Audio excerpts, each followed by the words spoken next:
Hello दोस्तों, 10,000 fact वाली class में आपका स्वागत है। और आज जो हम लोग पोर्शन ख़त्म करने वाले हैं वो है विज्ञान, साइंस। तो सभी ऐसे स्टूडेंट्स जो कि साइंस बैकग्राउंड के नहीं हैं, उन्हें आज साइंस पढ़ने में मज़ा आने वाला है। और मैं कोशिश करूँगा कि चीज़ें आपको बहुत अच्छे से समझ में आए, जैसे बाकी चैप्टर्स समझ में आए। तो शुरू करते हैं साइंस पढ़ना। ठीक है, सबसे पहले हम यहाँ पर देखते हैं कुछ मूल राशियाँ जैसा लिखा हुआ है। यहाँ पर लिखा है साई मात्रक और यहाँ पर लिखा है उनका प्रतीक। तो अब इनसे प्रश्न नहीं आते हैं, लेकिन चैप्टर को समझने के लिए इसको एक बार देखना जरूरी है। मूल राशियां क्या होती हैं? तो देखिए, किसी भी मात्रक को व्यक्त करने के लिए, मात्रक क्या होता है? जैसे 5 किलोग्राम, तो किलोग्राम इज यूनिट, ठीक है ना, जिसे बोलते हैं मात्रक। ठीक है, आप बोलते हो कि कितने किलोमीटर दूर जाना, तो आप कहते हो कि 3 किलोमीटर दूर जाना है। तो 3 क्या है? परिमाण या मैग्नीट्यूड को दिखाता है। 3 क्या है? एक मैग्नीट्यूड को दिखाता है, जिसको परिमाण बोलते हैं, परिणाम नहीं, परिमाण। ठीक है ना। और वहीं किलोमीटर जो है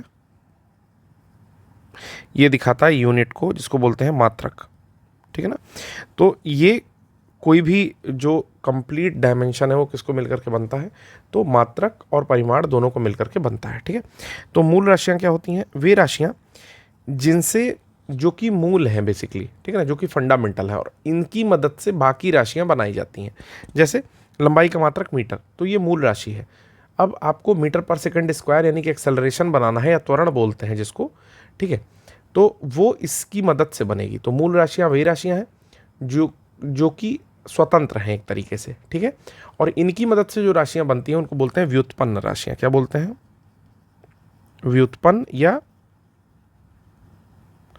डेराइव्ड यूनिट्स। ठीक है। कौन कौन सी राशि मूल राशि है? तो 7 मूल राशियां हैं। 1 है, 2 है, 3 है, 4 है, 5 है, 6 है और 7 है। ठीक है। अब समझ लेते हैं। पहला तो हो जाएगा लेंथ। लेंथ यानी कि लंबाई।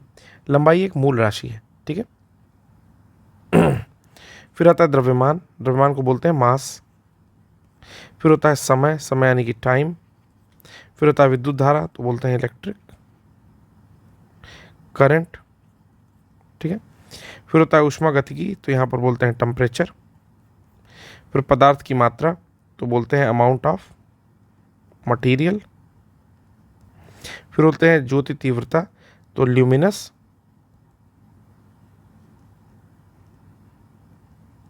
इंटेंसिटी। तो ये 7 मूल राशियां हैं। तो याद कर लीजिए किसी भी तरह कि लंबाई होता है, द्रव्यमान होता है, समय होता है, विद्युत धारा होता है, ताप होता है, पदार्थ की मात्रा और ज्योति तीव्रता। ठीक है।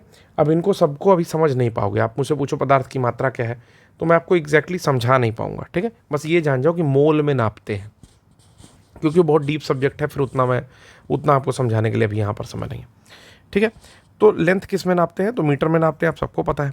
तो आप कहोगे सर सेंटीमीटर में भी नापते हैं, तो यहाँ पर एसआई यूनिट बतानी है। ठीक ना, यानी कि सिस्टम में इंटरनेशनली इसको बोलते हैं। ठीक ना, मतलब ऐसे समझ लीजिए कि इंटरनेशनल सिस्टम में जो यूनिट एक्सेप्टेड है उसको बोलते हैं सिस्टम में इंटरनेशनली। एसआई का फुल फॉर्म यही होता है। ठीक है। तो इंटरनेशनल सिस्टम में जो यूनिट एक्सेप्टेड है वो है मीटर। बाकी जो यूनिट्स हैं वो अलग अलग पद्धति में होती हैं। इसमें 2-3 पद्धति आती है। एमकेएस आती है, सीजीएस आती है, एफपीएस आती है, इत्यादि आती है। मतलब मीटर, किलोग्राम, सेकंड, ये इससे अलग है। सेंटीमीटर, ग्राम, सेकंड, ये इससे अलग है। फुट, पाउंड, सेकंड, ये इससे अलग है। ठीक है ना। तो ये सारी सिस्टम यूनिट अलग अलग आती हैं। तो अभी हम लोग को एसआई यूनिट पढ़नी है कि मीटर से दिखाते हैं लंबाई को, किलोग्राम को दिखाते हैं, द्रव्यमान को दिखाते हैं किलोग्राम से, समय को दिखाते हैं सेकंड से। ठीक है, मतलब बेसिक यूनिट, इसकी फंडामेंटल यूनिट यही है। जो विद्युत धारा है उसको दिखाते हैं एम्पियर से, ताप को दिखाते हैं केल्विन से। तो अगर आपसे पूछे कि टेम्परेचर की जो फंडामेंटल यूनिट है वो क्या है, तो कभी भी डिग्री सेंटीग्रेड मत लगा देना। क्या होती है? केल्विन होती है। केल्विन के साथ डिग्री नहीं आता है, दिखाई दे रहा होगा। ठीक है। तो 3 तरह से तापमान नापते हैं। एक तो फ़ारेनहाइट में नापते हैं, जब थर्मामीटर से नापते हैं, सेंटीग्रेड में नापते हैं, या फिर केल्विन में नापते हैं। तो जो इसकी एसआई यूनिट है, यानी कि सिस्टम इंटरनेशनली जो एक्सेप्टेड यूनिट है, वो केल्विन है, याद रखिएगा। ठीक है। तो इसको याद रखने वाली चीज़ ये है। फिर आता है पदार्थ की मात्रा, इसको मोल में नापते हैं। मोल क्या होता है सर? यूनिट होता है सर। ठीक है ना, एमओएल से दिखाते हैं। ठीक है। फिर ज्योति तीव्रता किससे नापते हैं? तो सीडी से नापते हैं, यानी कि कैंडेला से नापते हैं। ठीक है। इसमें जो जानने वाली चीज़ थी वो मैंने आपको बता दी है, आशा करता हूँ कि आपको याद रहेगी। आगे चलते हैं कि विशिष्ट नामों एवं प्रतीकों वाले 22 एसआई व्युत्पन्न मात्रक। तो मैंने बताया व्युत्पन्न मात्रक क्या होते हैं, डिराइव्ड यूनिट्स इनको बोलते हैं। क्या बोलते हैं सर? Derived units. किससे डिराइव होते हैं ये, किससे बनते हैं ये? तो मूल राशियों से बनते हैं। किससे बनते हैं? तो मूल राशियों से ही ये बनते हैं। जैसे यहाँ पर कुछ व्युत्पन्न राशियाँ दी हैं जिनमें हम इन दोनों को पहले अलग कर लेंगे। किन दोनों को सर जी? तो कोण और घन कोण को अलग कर लेंगे। ठीक है, देखिए, एक होता है समतल कोण जिसको बोलते हैं एंगल, और एक होता है घन कोण जिसको बोलते हैं सॉलिड एंगल। अब ये क्या होता है साहब? ये तो पहली बार सुन रहे हैं। ठीक है, कोई बात नहीं। एक रेखा खींची, इसके ऊपर एक दूसरी रेखा खींच दी, ये हो गया साहब कोण, थीटा से दिखा दिया। बेसिकली इसकी यूनिट होती है रेडियन, तो रेडियन से दिखा दिया। ठीक है, थीटा वाला नहीं रहेगा, मतलब डिग्री वाली नहीं होती है, रेडियन होती है, तो रेडियन से दिखा दिया। यानी कि मान लीजिए कि ये 60 डिग्री है, डिग्री में अगर 60 डिग्री है तो कितने रेडियन होगा? तो पाई बाई 3 रेडियन हो जाएगा। ठीक है ना, 60 हो गया ना, पाई का मतलब होता है 180/3 बराबर 60 डिग्री। तो इसी डिग्री को मैंने अभी रेडियन में चेंज करके दिखा दिया कि रेडियन में इस तरह से दिखाते हैं। ओके, ठीक है सर। तो अब तो ये समझ में आ गया कि ये सर कोण क्या होता है, समझ में आ गया। घन कोण क्या होता है साहब? घन कोण भी बता दे रहा हूँ। मान लो ये कोई गोला है, तरबूजा। ठीक है, तरबूजे के फाक काट दी बीच में से इस तरीके से। ठीक है, तो ये फाक कैसी होगी? अगर आप इसको मन में सोचो तो पता चलेगा ये पूरा भरा हुआ है, भरा हुआ है ना, और ये वाला जो पोर्शन है ये कुछ 3D का स्ट्रक्चर बनाएगा ना।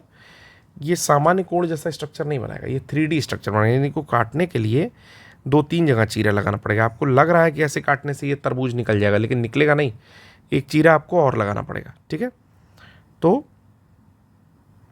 आप एक बार चीरा लगाओगे, ठीक है, बराबर करने के लिए, तो ये पूरा लंबे में चीरा लगेगा, मतलब ये पॉइंट पूरा ऐसे लगेगा। ठीक है, और फिर ये चीरा लगाओगे, ठीक, फिर भी ये निकलेगा नहीं, एक और, यानी कि कुल मिलाकर के 3 जगह से चीरा लगाओगे तो कुछ ऐसा तरबूज निकलेगा।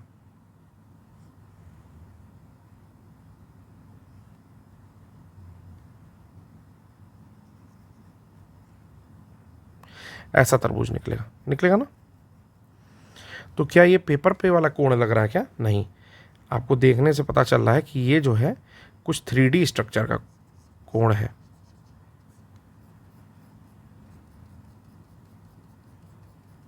ऐसा निकलेगा, ऐसा तरबूज निकलेगा। एक सेकंड, ऐसा निकलेगा। ठीक है ना, ये निकलेगा। तो ये सॉलिड एंगल होता है। ठीक है, इसकी यूनिट होती है स्टेरेडियन। ठीक है, चलिए आ जाइए। तो पहले की यूनिट है वो मीटर बटा मीटर होती है, तो रेडियन में नापते हैं, और मीटर स्क्वायर बटा मीटर स्क्वायर होती है, तो इसको स्टेरेडियन में नापते हैं। अब आती है आवृत्ति। आवृत्ति होती है फ्रिक्वेंसी, यानी कि 1 सेकंड में कोई चीज़ जितना कंपन कर रही है। ठीक है, मतलब आप किसी स्प्रिंग को लेकर के अपने उंगली से मार देते हो। कौन सी स्प्रिंग? तो साहब छोटी वाली जो पेन की स्प्रिंग होती है उसको ले लिया और अपने फिंगर से ऐसे मार दिया उसको। ठीक, तो ये क्या करेगी? ऐसे ऐसे ऐसे ऐसे करके कंपन शुरू कर देगी। ठीक है, तो 1 सेकंड में जितना कंपन करेगी उसी को बोलेंगे आवृत्ति या फ्रिक्वेंसी। इसको नापते हैं हर्ट्ज में। क्या नापते हैं? हर्ट्ज में। ठीक है, ये इसकी एक विशिष्ट नाम है। ठीक है, हर्ट्ज यूनिट भी होती है, और हर्ट्ज का वैल्यू होता है 1/सेकंड। 1/सेकंड वही लिखा हुआ है। सेकंड जब ऊपर जाएगा तो सेकंड पे -1 हो जाएगा, वही चीज़ S-1 यहाँ पर लिखी हुई है। ठीक है, चलिए बल क्या होता है? तो बल को हम लोग बोलते हैं फोर्स, मतलब न्यूटन से दिखाते हैं, लेकिन इसका असली मान क्या होता है? F=ma। m मतलब होता है द्रव्यमान, जिसका होता है किलोग्राम, और a का होता है एक्सेलरेशन, इसका होता है मीटर प्रति सेकंड स्क्वायर। सेकंड ऊपर चला जाएगा तो हो जाएगा kg/m s पे -2। जिस प्रकार s पे -1 हुआ है, इसी प्रकार s पे -2। आसानी के लिए कैसे लिख सकते हैं? kg × मीटर प्रति सेकंड स्क्वायर। अब ये ऊपर जाएगा तो इस प्रकार बन जाएगा। फिर होता है दाब और प्रतिबल। तो दाब और प्रतिबल लगभग एक ही यूनिट के होते हैं, प्रकृति थोड़ी थोड़ी डिफरेंट होती है। ठीक है, दाब जो होता है, जैसे मान लीजिए ये कोई गैलन है, इसमें पानी भरा है, आपने ऊपर से अगर इसको पुश किया तो उसको बोलेंगे प्रेशर, और अंदर से जो ये सह रहा है तो ये इस दाब के अगेंस्ट में जो भी लगाएगा उसको बोलेंगे प्रतिबल, इंग्लिश में बोलते हैं स्ट्रेस। कि दिमाग के अंदर स्ट्रेस होता है, बाहर तो दबाव होता है, ठीक है ना। वर्क लोड इतना ज़्यादा है, मतलब काम का प्रेशर इतना ज़्यादा है कि स्ट्रेस हो गया। तो स्ट्रेस दिमाग के अंदर से हो रहा है और बाहर से क्या हो रहा है, दाब। समझ में आ गया होगा आपको, ठीक है। तो इसकी यूनिट होती है पास्कल। पास्कल बराबर क्या होता है, तो पास्कल दाब बराबर होता क्या है, तो बल बटा क्षेत्रफल। बल की यूनिट हमने क्या लगाई थी, तो बल की यूनिट होती है K G metre second square minus में और बटा मीटर स्क्वायर। तो 1 मीटर से 1 मीटर कट गया, ये मीटर ऊपर चला गया, तो हो जाएगा केजी मीटर पे -1 सेकंड पे -2। देखिए वही होगा, है ना, ठीक है। तो आप लोग भी निकाल सकते हैं इसी तरीके से जैसे मैं निकाल रहा हूँ, ठीक। तो इसका होता है दाब का प्रेशर और स्ट्रेस होता है प्रतिबल का, ठीक है। यूनिट होती है पास्कल, याद रखेंगे डायरेक्टली पास्कल या किलोग्राम प्रति मीटर स्क्वायर, ठीक है ना। अब आता है अगला, ऊर्जा, कार्य और ऊष्मा तीनों की यूनिट सेम होती है। क्या यूनिट होती है, जूल, ठीक। तो कैसे निकालेंगे, तो work is equal to force into distance, या ऐसे दिखा दिया हूँ मैं, एक ही चीज़ है, फोर्स इनटू डिस्टेंस, डी से दिखा दे रहा हूँ। तो फोर्स की यूनिट क्या हो जाएगी, किलोग्राम मीटर सेकंड स्क्वायर, मतलब रख के ये यूनिट में डी का गुणा करके इस तरह आप प्राप्त कर सकते हैं। मीटर पे बस इस तरह हो जाएगा, ठीक है ना। या इसको लिख सकते हैं न्यूटन मीटर। अब न्यूटन मीटर जब लिखते हैं, फोर्स की यूनिट न्यूटन भी होती है और डी की यूनिट मीटर होती है, तो इसको बोल देंगे जूल, ठीक है। फिर आता है शक्ति, रेडियंस, फ्लक्स, ये दोनों ही वॉट होता है, ठीक है ना। यानी कि जो आपके घर में विद्युत आती है, मतलब बिजली आती है, तो वॉटेज में ही नापते हैं। हालांकि उसको किलो वाट आर में नापते हैं, इस पर प्रश्न भी आता है। लेकिन बेसिकली ये शक्ति होती है कि प्रति यूनिट कितनी ऊर्जा का खपत हो रहा है, प्रति यूनिट कितनी ऊर्जा का खपत हो रहा है। यानी कि जो डब्लू है, वर्क है या ऊर्जा है, इसको प्रति यूनिट टाइम से अगर डिवाइड कर देंगे तो हमारा निकल जाएगा ये, और इसी को बोलेंगे वॉट। इसकी यूनिट हो जाएगी किलोग्राम मीटर स्क्वायर सेकंड पे -3। कैसे निकलेगी, आइए निकाल के देख लेते हैं। तो मैंने बताया कि किलोग्राम मीटर स्क्वायर सेकंड पे -2 ये होती है। मैंने बताया अभी कि टी से भाग दे देंगे तो टी का क्या हो जाएगा, सेकंड, सेकंड ऊपर चल जाएगा, तो यहाँ पर -3 आ जाएगा, ओके। तो यही चीज़ यहाँ पर लिखी हुई है। फिर आता है विद्युत आवेश। विद्युत आवेश को कूलाम में नापते हैं, ठीक, कूलाम में नापते हैं। कूलाम, कूलाम क्या होता है, एरिया इंटू सेकेंड, ठीक है ना। कूलाम बराबर area into, sorry ampere into second, sorry ampere into second. यानी कि 1 सेकेंड में जो ऊर्जा जा रही है, ठीक है, मतलब वही हो जाएगी कूलाम, ठीक है। एम्पियर इंटू सेकेंड याद कर लेंगे, यानी कि कहीं ना कहीं ए इंटू टी ये होता है क्यू, या basically I current into T, Q is equal to I T, okay. फिर आता है वोल्टता, V is equal to I R होता है। वी को बोलते हैं वोल्टता या विद्युत विभवांतर, वोल्ट से नापते हैं। यूनिट हो जाएगी इतनी लंबी, जहाँ पर किलोग्राम मीटर स्क्वायर सेकंड पे -3 और एम्पियर पे -1 हो जाएगा, ठीक है। तो अभी हल्का फुल्का याद कर लीजिए, बस वोल्ट होती है, विद्युत धारिता की फैरेड होती है, ठीक है। विद्युत प्रतिरोध की ओम होती है। कैसे ओम निकलती है, V equal to I R होती है, तो आर मतलब हो जाता है विद्युत प्रतिरोध। विद्युत चालकता की सीमेंस होती है। अब ये यूनिट याद कर लो यार, विद्युत चालकता की यूनिट क्या होती है, सीमेंस होती है। तो विद्युत चालकता की यूनिट क्या होती है, इस पर प्रश्न पूछा गया है, तो सीमेंस होती है। फिर आता है विद्युत फ्लक्स। विद्युत फ्लक्स की यूनिट होती है वेबर। फिर चुंबकीय फ्लक्स घनत्व यानी कि मैग्नेटिक फ्लक्स डेंसिटी की होती है टेस्ला, ठीक है ना। हाँ, ये वही टेस्ला है जिसका सिंबल टेस्ला कंपनी बनाती है, ठीक है। चुंबकीय फ्लक्स घनत्व की होती है टेस्ला। प्रेरकत्व यानी कि इंडक्शन, इसकी यूनिट होती है हेनरी। तापमान की होती है डिग्री सेंटीग्रेड, ठीक है। सेल्सियस, केल्विन भी होती है, जो एसआई यूनिट है तो वो केल्विन होती है। ज्योति फ्लक्स की होती है ल्यूमेन। दीप्ति घनत्व की होती है यहाँ पर प्रदीप्त घनत्व की लक्स। और एक रेडियो न्यूक्लाइड की सक्रियता होती है बेकुरल, मतलब कि रेडियो एक्टिविटी की अगर आपसे सक्रियता पूछी जाएगी कि क्या यूनिट होती है तो बेकुरल बताना है, ठीक है ना। प्रदीप्त घनत्व और ज्योति फ्लक्स जो होता है वो ल्यूमिनस फ्लक्स होता है, ठीक है। और प्रदीप्त घनत्व जो है तो ये विद्युत प्रतिरोधकता का अपोजिट होता है, यानी कि 1/ρ होता है, सिग्मा से दिखाते हैं, ठीक है। तो इतना ये हो गया। अब हम लोग चलते हैं आगे, देखते हैं आगे क्या क्या लिखा हुआ है। तो यहाँ पर लिखा हुआ है अवशोषित विकिरण को ग्रे से मापते हैं, ठीक है ना। ये होता है metre square second, metre square by second square, ठीक है। फिर विकिरण की मात्रा को सीवर्ट से मापते हैं, विकिरण मात्रा समतुल्य और उत्प्रेरण सक्रियता को कैटल से मापते हैं। ठीक है, तो बस आपको याद रखना है नाम, ज़्यादा कुछ नहीं, इससे प्रश्न नहीं पूछे जाते हैं। ठीक है, इसी प्रकार व्युत्पन्न मात्रक और राशियाँ आती हैं, जैसे क्षेत्रफल का होता है मीटर स्क्वायर, वॉल्यूम का होता है मीटर क्यूब, चाल और वेग का होता है मीटर प्रति सेकंड, त्वरण का होता है मीटर प्रति सेकंड स्क्वायर, तरंग संख्या का होता है 1/मीटर, तरंग संख्या वेव नंबर का होता है 1/मीटर, द्रव्यमान घनत्व का होता है किलोग्राम प्रति मीटर क्यूब, केजी पर मीटर क्यूब। ठीक है, क्योंकि इसका जो फॉर्मूला होता है द्रव्यमान या द्रव्यमान घनत्व का, उसका होता है द्रव्यमान बटा आयतन। तो द्रव्यमान का होता है केजी और मीटर क्यूब हो जाता है आपके आयतन का। पृष्ठ घनत्व का क्या होता है केजी प्रति मीटर स्क्वायर। ठीक है, विशिष्ट घनत्व का क्या होता है, तो वॉल्यूम अपान मास, यानी कि metre cube divide by kilogram. फिर होता है आपका विद्युत धारा घनत्व का एम्पियर बाई मीटर स्क्वायर, यानी कि किसी क्षेत्रफल में कितनी जो आपकी करंट है वो पास कर जाएगी। चुंबकीय क्षेत्र की तीव्रता का क्या होता है, तो एम्पियर बाई मीटर।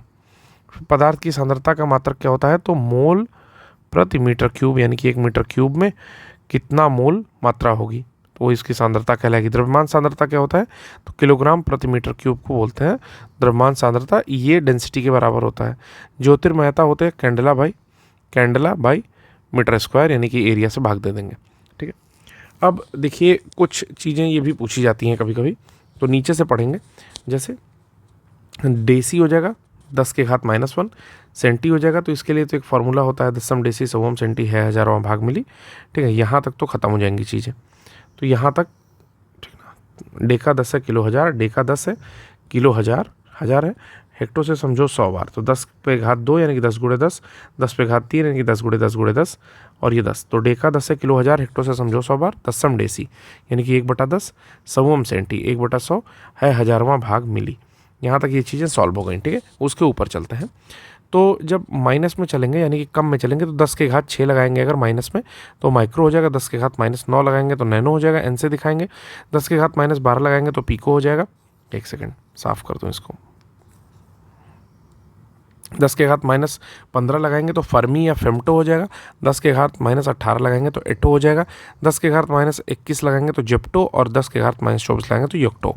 ठीक है, सेम वैसे ही 10⁻6 पर मेगा, 10⁻9 पर गीगा, 10⁻12 पर टेरा, 10⁻15 पर पेटा, फिर एक्सा, फिर जेटा, फिर योटा। तो याद कर सकते हैं ये ऊपर का 4 जो है या 5 काफ़ी इंपॉर्टेंट है, 5 याद कर लेंगे क्योंकि नैनो तक अमूमन आप लोग को याद होता है और गीगा तक भी याद होता है। ठीक है, चलते हैं आगे। अगला हम लोग देखते हैं कुछ उपकरण हैं जो कि ऊर्जा को रूपांतरण का काम करते हैं।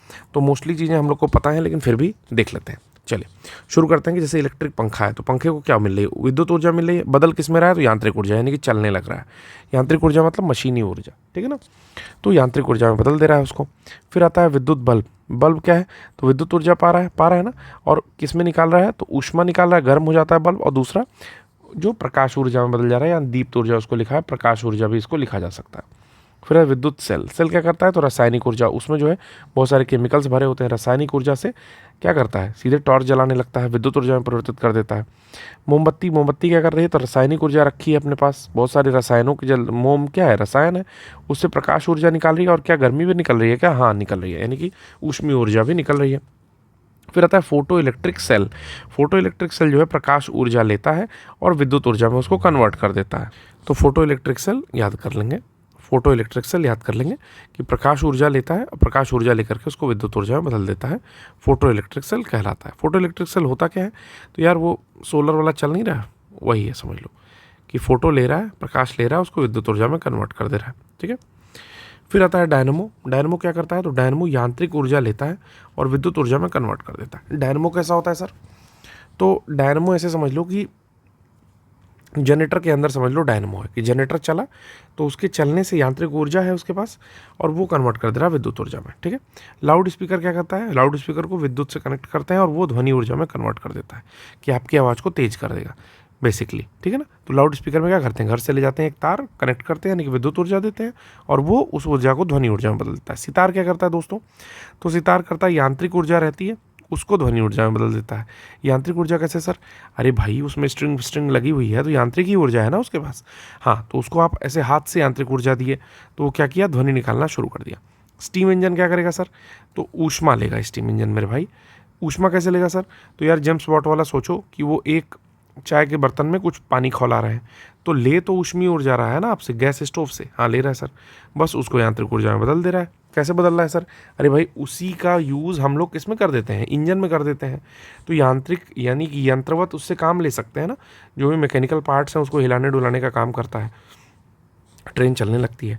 टरबाइन का चलना क्या करेगा, तो टरबाइन लेगा यांत्रिक ऊर्जा, उसको बदलेगा विद्युत ऊर्जा में, ठीक है ना, यांत्रिक ऊर्जा लेगा और विद्युत ऊर्जा में बदलेगा। प्रकाश संश्लेषण में क्या होता है कि सौर ऊर्जा हम लोग लेते हैं और उसको रासायनिक ऊर्जा में बदलते हैं। कोई और भी ऊर्जा है क्या, प्रकाश ऊर्जा भी आती है क्या, नहीं। विद्युत ऊर्जा आती है क्या, नहीं। प्रकाश संश्लेषण में बेसिकली सूर्य का प्रकाश आ रहा है पत्ती पर, ठीक है, और पत्ती से क्या कर रही है, भोजन बना रही है, यानी कहीं ना कहीं रासायनिक ऊर्जा में बदल दे रही है। विद्युत जनरेटर क्या करता है, विद्युत जनरेटर भी क्या करता है, यांत्रिक ऊर्जा लेता है और विद्युत ऊर्जा में बदल देता है। विद्युत मोटर क्या करता है, तो हम लोग से बिजली लेता है और उसको यांत्रिक ऊर्जा में बदल देता है। मोटर मतलब घर में पानी चढ़ाता है, ऊपर चढ़ाता है ना, कैसे चढ़ाता है, तो यांत्रिक काम कर रहा है वो, ठीक। डीजल इंजन क्या कहता है, हम लोग से डीजल लेता है यानी कि रासायनिक ऊर्जा लेता है और यांत्रिक ऊर्जा में बदल देता है। अब कहता है कि विभिन्न माध्यमों में ध्वनि की चाल, तो प्रश्न कई बार पूछा हुआ है, ध्यान देंगे इसको। जैसे हाइड्रोजन में ध्वनि की चाल यहाँ पर सबसे ज़्यादा दी हुई है, यानी कि हाइड्रोजन में ध्वनि की चाल सबसे ज़्यादा होती है। वायु में क्या होती है, तो वायु में समझ लीजिए कि 346 मीटर प्रति सेकंड होती है, याद कर लीजिए ये डेटा, ठीक है। हीलियम में क्या होती है, तो हाइड्रोजन के बाद हीलियम में बहुत तेज चलता है ध्वनि, ठीक है। यानी कि अगर आपके आसपास हाइड्रोजन होगा तो क्या कान में तेज चीज़ें सुनाई देंगी, हाँ तो बिल्कुल सुनाई देंगी, क्योंकि इतना तेज चलेगा हाइड्रोजन में कि पूछो मत, 3 गुना स्पीड से 4 गुना स्पीड से चलेगा। तो अगर आप फुसफुसा भी रहे हो तो भी बहुत तेज़ी से। फिर होता है ऑक्सीजन में, तो ये चीज़ याद रखिएगा कि जितना वायु में स्पीड होती है ध्वनि की उससे कम होती है ऑक्सीजन में, ठीक है। फिर होती है सल्फर डाइऑक्साइड में, फिर होती है समुद्री जल में, ठीक है। तो समुद्री जल में जो स्पीड है वो सबसे ज़्यादा है, क्यों, क्योंकि ये थोड़ा सा लिक्विड माध्यम है। अभी तक हम लोग क्या देख रहे थे, गैसियस देख रहे थे, तो गैसियस में सबसे ज़्यादा है हाइड्रोजन में, और लिक्विड में सबसे ज़्यादा किस में है, तो अभी समुद्री जल में सबसे ज़्यादा है। फिर आता है आसुत जल, आसुत को बोलते हैं डिस्टिल्ड वाटर। फिर आता है एथेनॉल में, उससे कम है, ठीक है, मेथेनॉल में उससे कम है। और फिर आती है मेटल्स में। मेटल्स की बात करें तो सबसे ज़्यादा जो स्पीड होती है वो होती है एल्युमिनियम में। एल्युमिनियम में साउंड की स्पीड सबसे ज़्यादा होती है, ठीक है, याद रखिएगा, एल्युमिनियम में साउंड की स्पीड सबसे ज़्यादा होती है, 6420 मीटर पर सेकंड। उसके बाद आती है निकल में, फिर स्टील में। तो स्टील ज़्यादा याद रखिएगा कि अगर स्टील लगाने के लिए आ गया तो कहीं ऐसा ना हो कि गलत कर दें आप, ठीक है। तो स्टील और एल्युमिनियम में आया कि किस में साउंड की स्पीड सबसे ज़्यादा होती है, तो एल्युमिनियम में सबसे ज़्यादा होती है, ठीक है। और उस हिसाब से कांच में सबसे कम होती है, ठीक है। तो अगर लिक्विड की बात करें तो ओशियनिक जल मतलब ओशियनिक वाटर में होती है, ठीक है। अगर गैस की बात करें तो हाइड्रोजन में होती है, और अगर मेटल की बात करें तो एल्युमिनियम में होती है, ठीक है। तो ये 3 पॉइंट याद रखिएगा। अब आता है ध्वनि के स्रोत और उनकी तीव्रता के बारे में। तो एक प्रश्न यहाँ से पूछा हुआ है यूपीपीसीएस में, पत्तियों की सरसराहट में कितनी तीव्रता होती है, तो ध्वनि की तीव्रता नापते हैं डेसिबल में, डी बी लिखते हैं, ठीक है, डेसिबल, ठीक है। तो ये चीज़ याद रखिएगा कि कितने डीबी की आवाज़ होती है पत्तियों की सरसराहट में, तो 20 डेसिबल की। यूपीपीसीएस का प्रश्न मुझे लगता है 2020, 21 या 19 का होगा, किसी वर्ष का है, ठीक है ना। तो फुसफुसाहट में कितनी होती है कि आपस में 2 लोग बात कर रहे हैं, जिसको हम लोग विस्परिंग कहते हैं, ठीक है, 30 डेसिबल होती है। शांत कमरे में कार्यालय की ध्वनि कितनी होती है, 40। सामान्य बातचीत हम लोग करते हैं 60 पर। ट्रक की आवाज़ होती है 80 से 85, ठीक है। जेट इंजन की आवाज़ होती है 120। जेट प्लेन अगर उतरेगा तो 150। रॉकेट इंजन 180, ठीक है, रॉकेट इंजन 180, तो वहाँ खड़े भी नहीं रह पाएंगे हम लोग। फिर आता है प्रकाश की चाल। तो प्रकाश की चाल हमें पता है कि लगभग कांस्टेंट होती है, लगभग कांस्टेंट होती है, ठीक है ना। जैसे निर्वात में सबसे ज़्यादा होती है 3 × 10⁸, जल में 2.25 होती है, कांच में 2 होती है, और हीरे में सबसे कम 1.24 होती है। तो याद रखना है कि हीरे में जो है जल की चाल प्रकाश की चाल सबसे कम होती है, निर्वात में सबसे ज़्यादा होती है, यानी कि 2.9999 × 10⁸ होती है मीटर पर सेकंड में, ठीक है ना, जिसको हम लोग 3 लिखते हैं, और जल में होती है 2.25। अब आता है अवतल दर्पण से बने प्रतिबिंबों की विभिन्न स्थिति। तो अवतल दर्पण क्या होता है, ये होता है अवतल दर्पण, ठीक है ना, हालांकि ये लेंस है। अवतल दर्पण जो है, दर्पण मतलब दर्पण और लेंस एक दूसरे के अपोजिट काम करते हैं। देखिए ऐसे बताता हूँ, लेंस, लेंस में अगर उत्तल लिखा है तो ये अवतल दर्पण की तरह काम करेगा, ठीक, एंड वाइस वर्सा, मतलब इसका उल्टा। क्या? तो अगर अवतल लेंस लिखा है तो उत्तल दर्पण की तरह काम करेगा। तो चलिए यहाँ पर 4 स्थितियाँ दी हुई हैं, याद करने की कोशिश करते हैं। हालांकि इन्हें फ़ोटो देना चाहिए था, इन्होंने फ़ोटो दी नहीं है, और विज्ञान में अब फ़ोटो बैठ के मैं बनाऊंगा नहीं, ठीक है। तो याद करने की कोशिश करते हैं, हो सकता है याद हो जाए। 4 स्थान दिया हुआ है, वक्रता केंद्र, रुके देखें कहीं फ़ोटो दिया है क्या, तो फ़ोटो नहीं दिया है, बिना फ़ोटो के मज़ा नहीं आएगा। रुकिए फ़ोटो में जुगाड़ करता हूँ। तो चलिए फ़ोटो बना दे रहा हूँ आपके लिए यहीं पर, यहीं से समझ लेंगे, ठीक है ना। तो ये हमारा है फ़ोटो, एक सेकंड, ठीक है, यहाँ पे बनाते हैं, ठीक। ये प्रिंसिपल एक्सिस है, ठीक है ना, ये प्रिंसिपल एक्सिस है, यहाँ की मुख्य अक्ष समझ लीजिए इसको, इसको बोलते हैं प्रिंसिपल एक्सिस, ठीक। फिर ये है हार्ड सरफेस,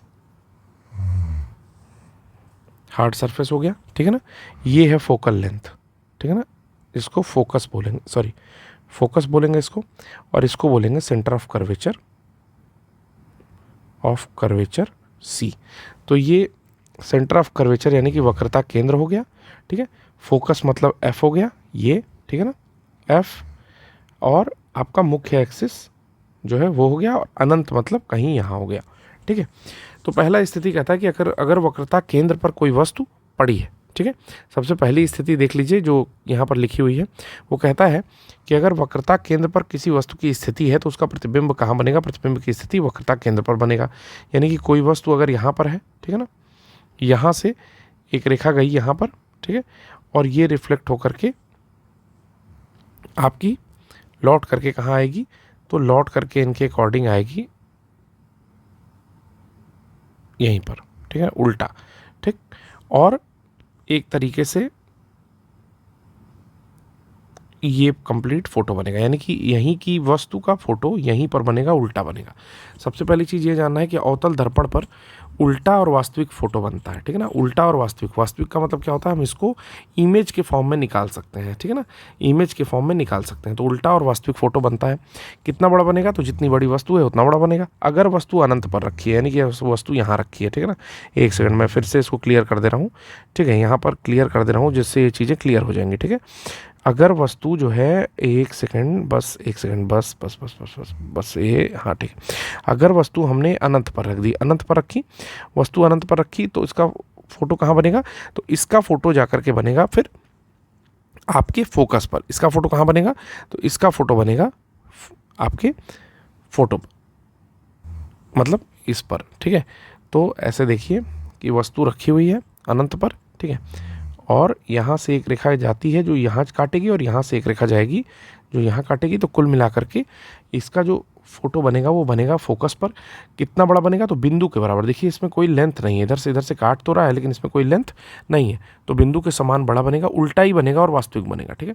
और अगर फोकस पर कोई वस्तु रख दी, कोई वस्तु फोकस पर उठा करके रख दी, ठीक है, तो ये आपके कैसे पहुँचेगी, तो सिमिलरली ये जो है कहीं इधर जाएगी और यहाँ से कहीं इधर जाएगी, तो कितनी बड़ी बनेगी, बहुत बड़ा बनेगा, आप उसका अंदाज़ा नहीं लगा सकते हो, ठीक है। तो बहुत बड़ा बनेगा, आप उसका अंदाज़ा नहीं लगा सकते हो, ठीक। और नेक्स्ट है वक्रता केंद्र और फोकस अनंत के मध्य अगर रख दी, कि यहाँ पर वक्रता केंद्र था और यहाँ इनफाइनाइट था, इसके मध्य में कोई वस्तु रख दी, यहाँ पर आपका फोकस है और यहाँ हम लोग का वो दर्पण था, ठीक है। तो अगर यहाँ रख दिया तो कहाँ बनेगा, तो हम लोग का बनेगा ये वक्रता केंद्र के मध्य, फोकस और वक्र, ठीक है।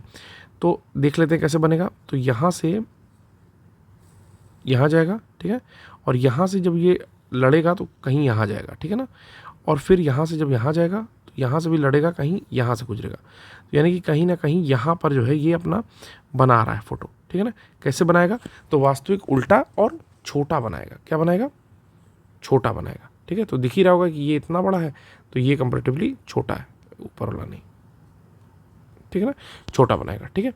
तो ये हो गया आपका वक्रता केंद्र और अनंत के मध्य अगर रखेंगे, ये कंडीशन थी तीसरी वाली, ठीक है।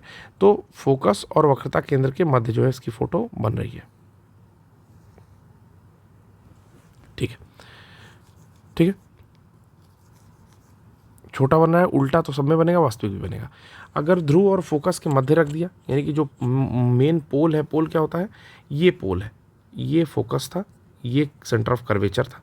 अगर इसके मध्य रख दिया, पोल और इसके मध्य रख दिया, तो कहाँ बनेगा, तो आपका दर्पण के पीछे बनने लगेगा, फिर इधर बनेगा, सीधा बनेगा और आभासी बनेगा, ठीक है ना। तो इधर बनने लगेगा, ठीक है। अगर वस्तु को यहाँ रखेंगे तो ऐसे ऐसे कुछ काटेगी, देखिए, और बड़ा बन रहा है तो देखने से भी बड़ा बन रहा है, बन ही रहा है बड़ा, इतना बड़ा बन रहा है, ठीक है ना। और सीधा और आभासी बनेगा, ये पॉइंट याद रखना है, ये पॉइंट आपको याद रखना है। मतलब इस पूरे में आपको क्या पॉइंट याद रखना है, ये पॉइंट याद रखना है, ठीक है। अगर वक्रता केंद्र और फोकस के मध्य रख दिए वस्तु को, अगर वक्रता केंद्र और फोकस के मध्य रख दिए किसी वस्तु को, ठीक है, एक सेकंड, यहाँ किसी वस्तु को रख दिया, ठीक है, तो कहाँ बनेगा, अब इधर से जाएगा, लड़ेगा और ये इधर भागेगा, इधर से जाएगा, लड़ेगा और ये इधर भागेगा, या हो सकता है कि इधर भागे, ठीक। तो ये वक्रता केंद्र और अनंत के मध्य बनने लगेगा। सही बात है कि इस सी के और अनंत के मध्य कहीं ऐसे बनेगा, ठीक है ना। कैसा बनेगा, तो उल्टा और वास्तविक बनेगा, जब भी दूर जाएगा तो उल्टा और वास्तविक, और बहुत बड़ा बन रहा है। तो क्लियर हो गया आपका। एक पॉइंट केवल याद करना है, जो मैंने आपको बताया कि एक पॉइंट याद कर लीजिए, ठीक है। एक बार रिवाइज कर लेते हैं जिससे चीज़ें थोड़ी सी क्लियर हो जाती हैं, ठीक है। चलिए एक सेकंड बस, शुरू करते हैं। देखिए, सबसे पहले मैंने कहा कि वक्रता केंद्र पर कोई वस्तु रखी है, तो सबसे पहले फोटो बना लेते हैं, ठीक है। हमने फोटो बना ली। हमने कहा कि ये जो आपकी, ये आपका P है, ये आपका फोकस है, ये आपका वक्रता केंद्र है, ठीक है, और ये आपकी इनफाइनाइट है, ठीक। और यही प्रिंसिपल एक्सिस कहला रही है, ठीक है। तो जैसे ही आपने वक्रता केंद्र पर कोई वस्तु को रख दिया, ठीक, अब इसका रिफ्लेक्शन होगा ऐसे, और यहाँ से जो जाएगा, अगर ये नीचे तक आता है, मान लीजिए कोई वस्तु यहाँ से जाएगा, तो आपका फिर वहीं वापस आएगा, यानी कि वस्तु बन गई इस तरीके से, ठीक है ना। ऊपर वाले का रिफ्लेक्शन पहुंचा नीचे यहाँ पर, और इस वाले का सेम ऐसे रिफ्लेक्शन आया, तो कुल मिलाकर के वस्तु बन गई उल्टी। कहाँ बनी, तो वक्रता केंद्र पर ही बनी, उल्टी बनी और वास्तविक बनी और समान आकार की बनी। पहली कंडीशन हमने देख ली, ठीक है। फिर हम पूरा डिलीट कर देते हैं, फिर से हम कंस्ट्रक्ट करते हैं। तो ये P हो गया, ठीक है, यहाँ F हो गया, यहाँ C हो गया, और ये आपका इनफाइनाइट हो गया। फिर कहता है कि अगर अनंत पे कोई वस्तु रखते हैं, अनंत पे कोई वस्तु रख दें, ठीक है, तो ये कहाँ बनेगा, तो वही यहाँ से जाएगा, यहाँ बनेगा, ठीक है, और यहाँ से जाएगा, यहाँ बनेगा, तो यहीं पर बनेगा, फोकस पर बनेगा, तो सही, बिल्कुल करेक्ट है। बनेगा कितना बड़ा, तो यहाँ पर बिंदु मिल रहा है, तो बिंदु मिलेगा, ठीक है ना।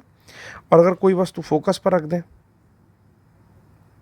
तो यहाँ गया, यहाँ टच किया और ऐसे गया, यहाँ से गया, ऐसे गया, तो कहाँ बनेगा, तो इनफाइनाइट पर जाकर बन जाएगा, ठीक है। सेम चीज़ उल्टी है, कैसा बनेगा, तो बहुत बड़ा बनेगा। ये भी आपको समझ में आ गया होगा, ठीक है।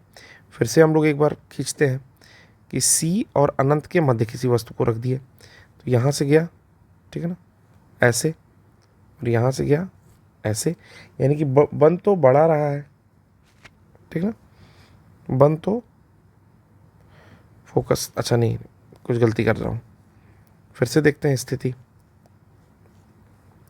कह रहा है वक्रता केंद्र यानी कि C और इनफाइनाइट के मध्य किसी वस्तु को रख दिया, ठीक है, तो ये बननी चाहिए यहाँ पर कहीं, इनके मध्य में। चलिए देखते हैं कैसे बनेगी। तो यहाँ से गया, ठीक है, इनके हिसाब से इस तरह जाना चाहिए, और जो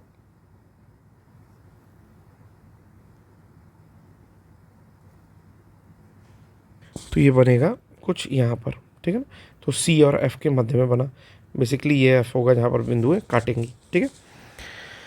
फिर ध्रुव और फोकस के बीच रहेगा, तो पीछे चला जाएगा। कैसे, कि अगर यहाँ पर पोल और यहाँ पर फोकस और यहाँ पर C था और यहाँ पर इनफाइनाइट था, ठीक है, तो चूंकि यही था, तो अब इसके मध्य अगर कोई वस्तु रखी जाए, जैसे ये वस्तु रखी गई, ठीक है ना, तो पहले तो इस तरह की स्थिति होगी और ये यहाँ से रिफ्लेक्ट करेगा, ठीक है, यहाँ रिफ्लेक्ट करेगा और इस पॉइंट को ये जोड़ेगा, तो जो वस्तु बनेगी वो इस तरह बनेगी, ठीक है, लेकिन सीधी बननी चाहिए, हमारी उल्टी बन रही है। ठीक है, तो क्लियर हो गया। देखते हैं, देखिए ये था आपका पोल, ठीक है, इस प्रकार। तो अगर कोई वस्तु इसके बीच में रख दिया तो यहाँ पर गया इसका रिफ्लेक्शन, ठीक है, तो इधर जाएगा नहीं, यहीं से वापस आएगा, ठीक है, यहाँ से वापस आएगा और ये यहाँ से आता हुआ प्रतीत होगा, यहाँ से आता हुआ प्रतीत होगा और दूसरा रिफ्लेक्शन इसके ऊपर से, ठीक है। तो इस प्रकार जो है ये आता हुआ प्रतीत होता है, तो वस्तु से बड़ा बनता है और आभासी बनता है, ठीक है। बाकी वक्रता केंद्र और फोकस के मध्य रखेंगे तो वक्रता केंद्र और अनंत के मध्य बनेगा, यानी कि जो भी चीज़ें थी वो उल्टी होती जा रही हैं। बता रहा हूँ कैसे। देखिए, जब आप वक्रता केंद्र पर रखेंगे तो वहीं बनेगा। अनंत और फोकस, अनंत, सुनिए, रुके रुके रुके, अनंत पर अगर रखेंगे तो फोकस पर बनेगा, ठीक है ना। फोकस पर रखेंगे तो अनंत पर बनेगा। वक्रता केंद्र और अनंत के मध्य रखेंगे तो फोकस और वक्रता केंद्र के मध्य बनेगा, और फोकस और वक्रता केंद्र के मध्य रखेंगे तो वक्रता केंद्र और अनंत के मध्य बनेगा, ठीक है ना। सारा का सारा उल्टा और वास्तविक बनेगा, केवल एक सीधा और आभासी बनेगा, जिसका फोटो अभी मैंने बनाया था। फिर आता है अगला कि लाल और बैंगनी रंग से संबंधित महत्वपूर्ण तथ्य कुछ दिए हैं कि जैसे लाल रंग में चाल जो है सर्वाधिक होती है, अपवर्तनांक सबसे कम होता है, तरंग दैर्घ्य सर्वाधिक होती है और विक्षेपण सबसे कम होता है।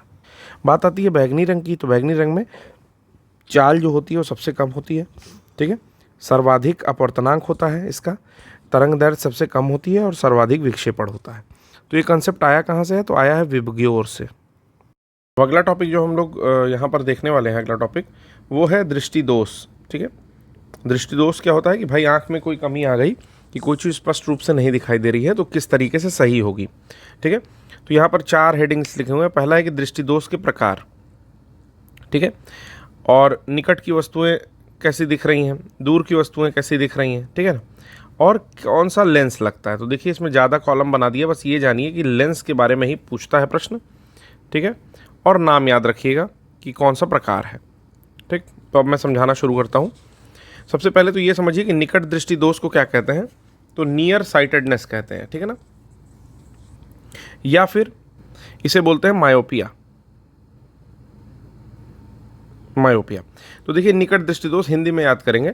निकट दृष्टि दोष का मतलब होता है निकट दृष्टि सही है, निकट दृष्टि सही है, दोष है दूर में, ऐसे याद कर लो, ठीक है ना। तो निकट दृष्टि सही है, दोष है दूर में है, यानी कि निकट की वस्तुएं साफ साफ देख लेंगे, दूर की वस्तुएं नहीं देख पाएंगे, यही समझाया हूँ। कौन सा लेंस लगेगा, तो अवतल लेंस लगेगा। याद कैसे करेंगे अवतल लेंस लगेगा, अभी समझा दे रहा हूँ। फिर है दूर दृष्टि दोष निकट में, तो देखिए दूर आया है ना, दूर दृष्टि दोष, इसको बोलते हैं हाइपरमेट्रोपिया, पहले तो जान जाइए, ठीक। तो दूर दृष्टि, द पे बड़े ऊ की मात्रा, यानी कि ऊ की मात्रा आई है तो उत्तल से शुरू होगा, यानी कि ऊ का ऊ यानी कि उत्तल लेंस लगेगा, ठीक है, समझ में आ गया। चलिए, यानी कि हाइपरमेट्रोपिया में दूर दृष्टि, तो दूर निकट की वस्तु नहीं दिखाई देगी, दूर की वस्तु साफ दिखाई देगी। लेंस कौन सा लगेगा, तो दूर उत्तल, दूर उत्तल। अब अंग्रेजी में बदलते रहना यार कि उत्तल लेंस को कॉन्वेक्स कहते हैं, ठीक है ना। चलो, तो दूर उत्तल, इस प्रकार आप याद कर लेंगे। चलिए आगे अगला, कुछ भी दिया हुआ है यार बुक में। चलो यहां पर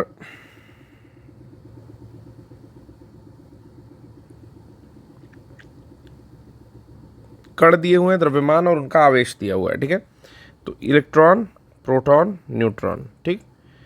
तो इसको थॉमसन ने खोजा या थॉमसन ने,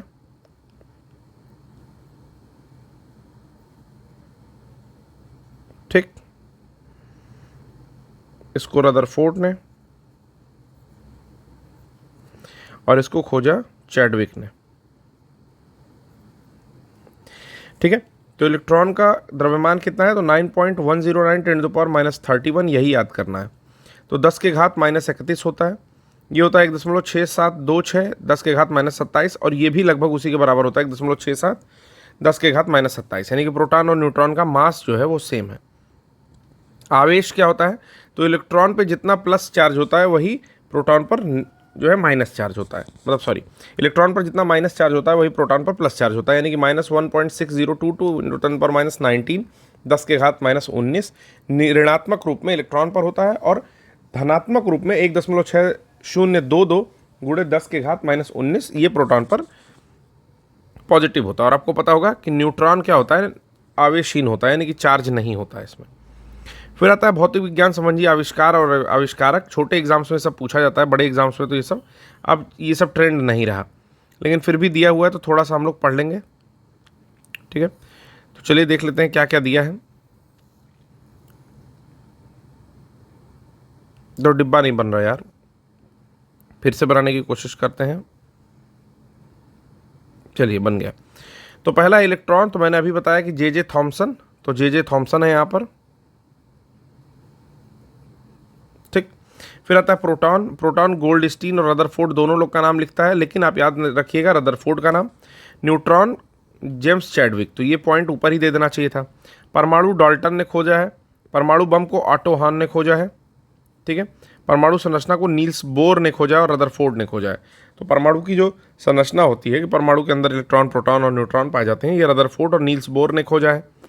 गति विषयक नियम न्यूटन के होते हैं, ठीक है ना।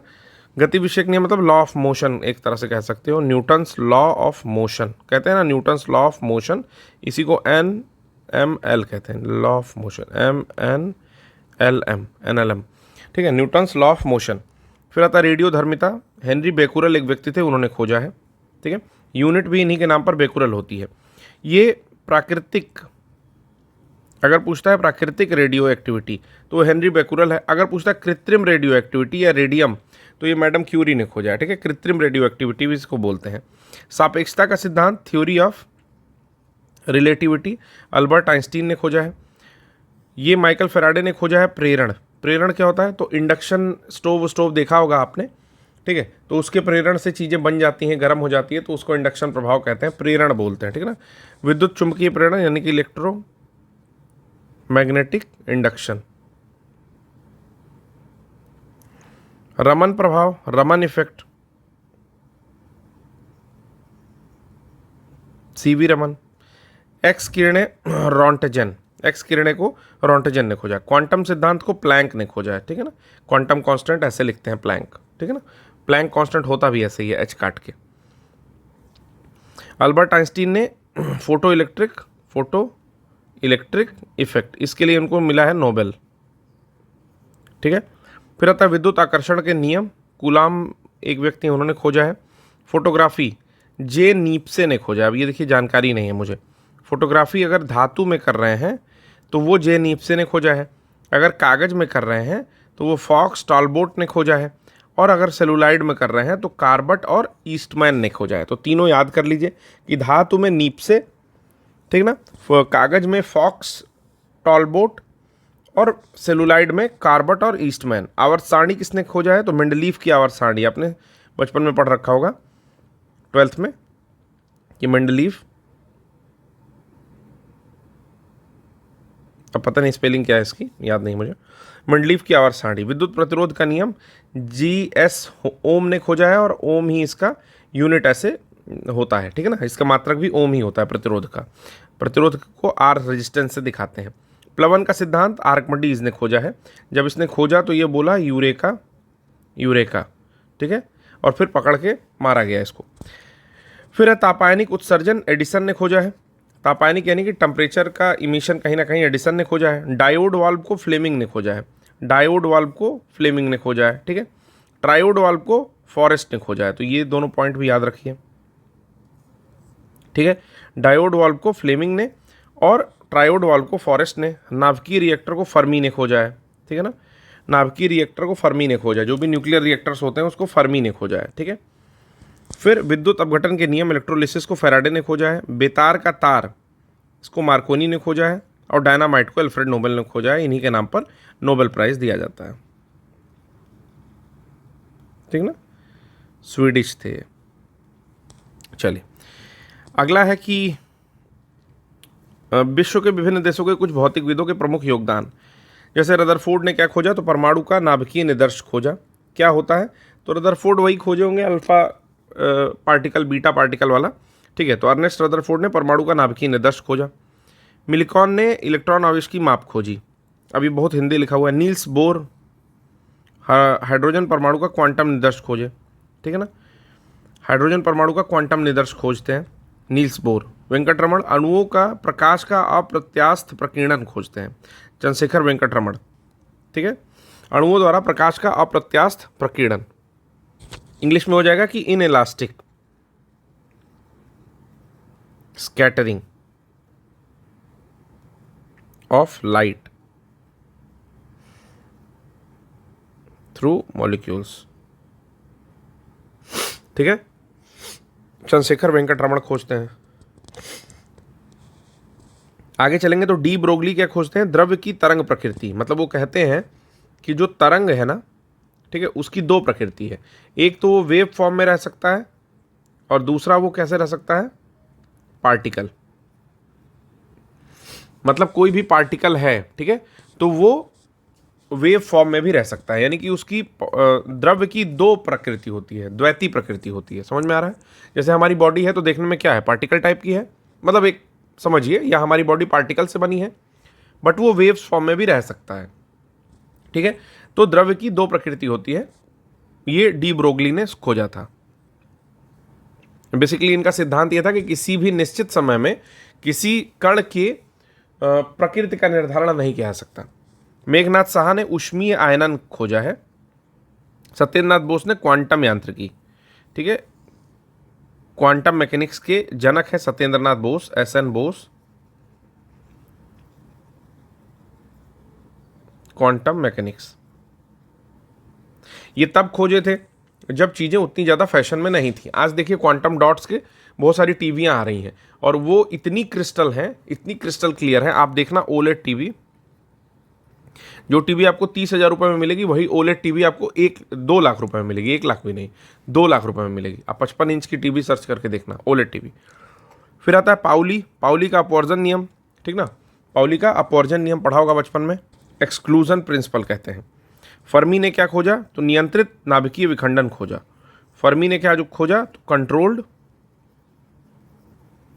न्यूक्लियर फिजन खोजा, ठीक है ना। नाभिकीय विखंडन, फिजन, टूटना। हेजनबर्ग ने क्या खोजा, क्वांटम यांत्रिकी और अनिश्चितता का सिद्धांत। डिरैक ने क्या खोजा, तो क्वांटम यांत्रिकी पर इन्होंने भी काम किया, अपेक्षीय इलेक्ट्रॉन सिद्धांत पर काम किया। हबल बताते हैं, एडविन हबल, की प्रसारी ब्रह्मांड का फैलाव हो रहा है, ठीक है ना। युकावा बताते हैं नाभिकीय बलों का सिद्धांत, याद कर लीजिएगा, युकावा क्या बताते हैं, नाभिकीय बलों का सिद्धांत।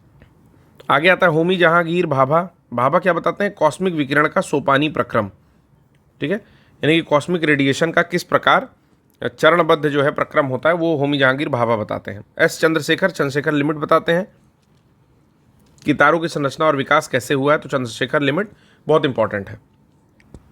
बार्डीन लेकर के आए थे ट्रांजिस्टर और अति चालकता, ठीक है ना। सुपर कंडक्टिविटी इसको बोलेंगे, अति चालकता, बार्डीन याद रखिएगा। फिर टाउन्स लेकर के आए थे लेजर और मेसर, ठीक है। अब्दुल सलाम लेकर के आए थे, अब्दुल कलाम नहीं है, सलाम लेकर के आए थे दुर्बल और विद्युत चुंबकीय अन्योन्य क्रियाओं का एकीकरण। गैलीलियो गैलीली लेकर के आए थे जड़त्व का नियम, ठीक है ना। तो इनर्शिया का लॉ गैलीलियो गैलीली ने प्रतिपादित किया। हाइगेंस ने ले आया प्रकाश का तरंग सिद्धांत, मतलब यहां पर वेव प्रिंसिपल ऑफ लाइट, ठीक है। फिर न्यूटन देते हैं गुरुत्वाकर्षण का सार्वत्रिक नियम। माइकल फैराडे देते हैं विद्युत चुंबकीय प्रेरण, याद रखिएगा, ठीक ना, इलेक्ट्रोमैग्नेटिक इंडक्शन। मैक्सवेल देते हैं रुडोल्फ हर्ट्ज, याद कर लीजिए, विद्युत चुंबकीय तरंगे। जगदीश चंद्र बोस देते हैं आपका क्रेस्कोग्राफ की खोज किए थे, पौधों में जीवन होता है बताए थे, बेतार संदेश भेजने का, और अति लघु रेडियो तरंगों के बारे में। क्यूरी बताई थी, रेडियम पोलोनियम की खोज की थी और रेडियो एक्टिविटी का अध्ययन की थी। आइंस्टीन ने बताया था प्रकाश विद्युत नियम, जिसके लिए इनको नोबेल प्राइज मिला। बाकी रिलेटिविटी की थ्योरी दिए थे। और विक्टर फ्रांसिस हैस ने कॉस्मिक किरणों के बारे में बताया था। अब आता है जो पढ़ना जरूरी है, क्योंकि कभी कभार इससे प्रश्न आते हैं। जो ऊपर वाला पोर्शन पढ़ रहे थे उससे प्रश्न नहीं आते हैं। अब प्रश्न किससे आते हैं, तो उपकरण और उनके उपयोग पर कभी कभी प्रश्न पूछे जाते हैं। जो इंपॉर्टेंट होगा उसको मैं घेरता चलूंगा। पहला है सेक्सटेंट। सेक्सटेंट क्या होता है, किसी भी दृश्यमान वस्तुओं के बीच में अगर कोण निकालना हो तो सेक्सटेंट का यूज़ किया जाता है, ठीक है। तो एक ऐसा apparatus है कि दो दृश्यमान वस्तुएं हैं, यहाँ भी मत रखिए, यहाँ रख दीजिए, और कोण निकालना है तो आप निकाल दोगे, ठीक है, सेक्सटेंट की मदद से, ठीक। चलिए, फिर आता है ओडोमीटर। ओडोमीटर जो है वो वर्षा की मात्रा को मापता है, ठीक है। तो ये समझ लीजिएगा। थर्मोपाइल छोड़ देते हैं, पायरोमीटर पढ़िए, पायरोमीटर इंपॉर्टेंट है। पायरोमीटर क्या करता है, किसी भी सतह का तापमान नापता है। अगर हाई टेम्परेचर वाली सतह है, जैसे अगर सन का टेम्परेचर नापना है, ठीक है ना, तो किससे नापेंगे, पायरोमीटर से नापेंगे, ओके।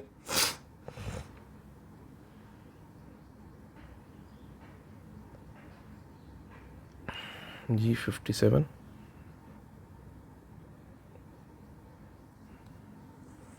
58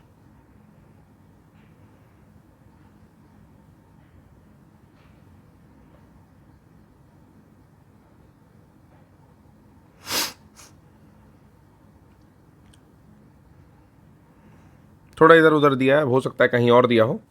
4-5 चीज़ें दी थी जो मैंने आपको बता दी। पृथ्वी पर पाए जाने वाले प्रमुख तत्व देखते हैं और उनका प्रतिशत। जैसे भूपटल पर या भूपर्पटी में सबसे ज़्यादा ऑक्सीजन पाई जाती है। भूपर्पटी मतलब जो जिस अर्थ पर आप बैठते हैं उसमें, उस मिट्टी के ऊपरी परत में, मतलब उसको भूपर्पटी बोलेंगे, क्रस्ट बोलेंगे, उसमें 46.60% ऑक्सीजन, फिर सिलिकॉन, फिर एल्युमिनियम, फिर आयरन, फिर कैल्शियम, ये पाया जाता है, ठीक है ना। सबसे ज़्यादा ऑक्सीजन पाई जाती है, बाकी मैं छोड़ रहा हूँ। शरीर में किस प्रकार तत्व होते हैं। ऑक्सीजन होता है 65%, कार्बन होता है 18%, 18.5%, हाइड्रोजन होता है 9%, 9.5%, नाइट्रोजन होता है लगभग 3.2, कैल्शियम 1.5 और फास्फोरस 1%, ठीक है। क्या क्या चीज़ें हैं, तो ऑक्सीजन तो होगा ही, कार्बन तो होगा ही, और हाइड्रोजन तो होगा ही, ठीक है, इतना तो होगा ही। उसके अलावा होता है नाइट्रोजन, ठीक है, और फिर कैल्शियम हड्डी बनने में और फास्फोरस हड्डी बनने में, ये दोनों चीज़ें, ठीक है। तो calcium 65%, carbon 18.5, hydrogen 9.5, nitrogen 3.2, calcium 1.5 और फास्फोरस 1, याद कर लीजिएगा, अच्छा चीज़ है। अब आती है सबसे इंपॉर्टेंट चीज़ें, ठीक है। उसके अलावा भी कुछ कुछ दिया हुआ है, ठीक है ना। तो मैग्नीशियम इत्यादि 0.2% होता है, लोहा जो है 0.004% होता है, इस तरह से याद कर लीजिए। चलिए, ये पढ़ेंगे हम लोग, लेकिन उसके पहले कुछ इंपॉर्टेंट चीज़ पढ़ लेते हैं, ये काफ़ी इंपॉर्टेंट है, ठीक है ना। तो आवर्त सारणी जानते होंगे कि 108 तत्व हैं, बढ़ते घटते रहते हैं, मतलब घटते तो नहीं रहते हैं, बढ़ते रहते हैं। तो उनका जो है, उनको पीरियोडिक टेबल में सजाया जाता है, यानी कि आवर्त सारणी बनाई जाती है उन तत्वों के लिए। तो उसी आवर्त सारणी में कुछ गुण होते हैं जो आवर्त में और आपके ग्रुप में चलने पर बदलते रहते हैं, ठीक है। तो आवर्त क्या होता है, तो 1 से 8 तक आवर्त होता है। किधर काउंट करेंगे, तो आवर्त को आपका इधर काउंट करेंगे, ठीक है। और जो आपके ग्रुप्स होते हैं वो किधर होते हैं, 18 होते हैं, ऐसे होते हैं, ठीक है ना, हॉरिजॉन्टली, ठीक है ना।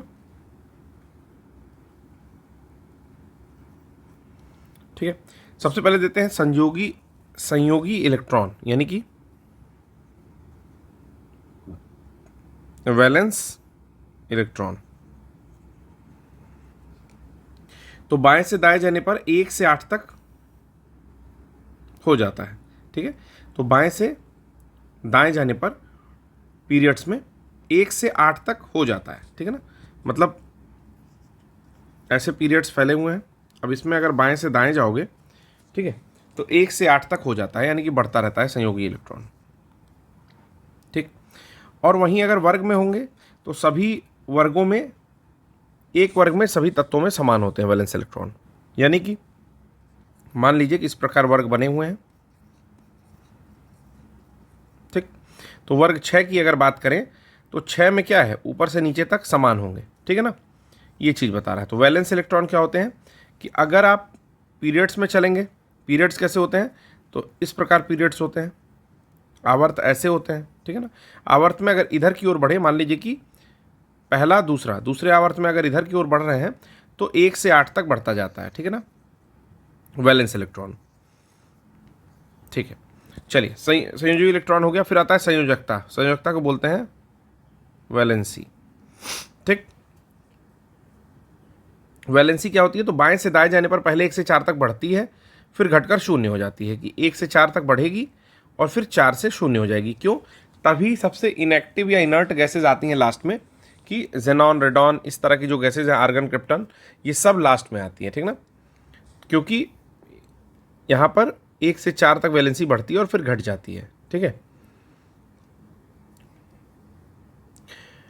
इसमें क्या होता है कि सभी वर्ग में समान होता है, कि एक वर्ग में समान रहेगा, यानी कि ऊपर से नीचे की ओर अगर बढ़ोगे, कोई एक वर्ग पकड़ लो, ऐसे वर्ग होते हैं, ठीक है, तो कोई एक वर्ग यहाँ पकड़ लीजिए तो ऊपर से नीचे तक वैलेंसी समान रहेगी, ठीक है ना। जैसे अगर ऑक्सीजन वाला वर्ग पकड़ लिया, ठीक है ना, तो ऑक्सीजन में अगर +2 हो रहा है तो सबके नीचे तक पूरा +2 ही रहेगा, ठीक ना, चाहे ऑक्सीजन हुआ या सल्फर हुआ या ऑस्मियम हुआ, कुछ भी हुआ तो वो सबका +2 रहेगा। अभी मैं एक बार उससे बता दूंगा। फिर आता है परमाणु त्रिज्या। परमाणु त्रिज्या बाएं से दाएं जाने पर घटती है, ठीक है, तो अगर बाएं से दाएं जाएंगे तो परमाणु त्रिज्या क्या करेगी, घटती जाएगी, ठीक है, और ऊपर से नीचे जाने पर बढ़ती है ग्रुप्स में, कि कोई भी ग्रुप लिया तो अभी ऑक्सीजन है, तो सल्फर पर जाओगे तो परमाणु त्रिज्या अपने आप क्या हो जाएगी, बढ़ जाएगी थोड़ी, ठीक, जबकि जो परमाणु त्रिज्या है वो बाएं से दाएं जाने पर घट जाएगी, ठीक। कैसे समझेंगे, एक फोटो ले ही लेते हैं, फिर ज़्यादा समझ में आएगा। तो देखिए, एक छोटा सा पीरियोडिक टेबल लेकर के मैं आ गया हूँ, ठीक है। तो सबसे पहले इसमें ये समझ लेते हैं, एक सेकंड यार, सबसे पहले इसमें ये समझ लेते हैं कि मैं क्या बता रहा था, कि जो पीरियड्स और वो होते हैं वर्ग ग्रुप्स, वो कैसे होते हैं।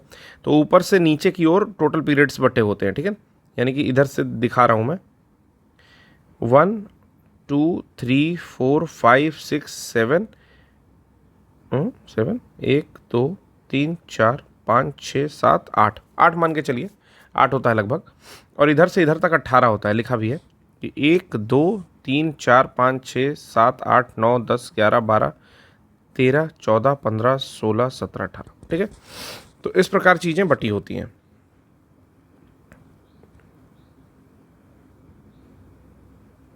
ठीक है। आओ भैया नीचे आओ यार, और छोटे हो जाओ तुम, इतने बड़े हो जाओ, आओ यहीं पड़े रहो, ठीक है।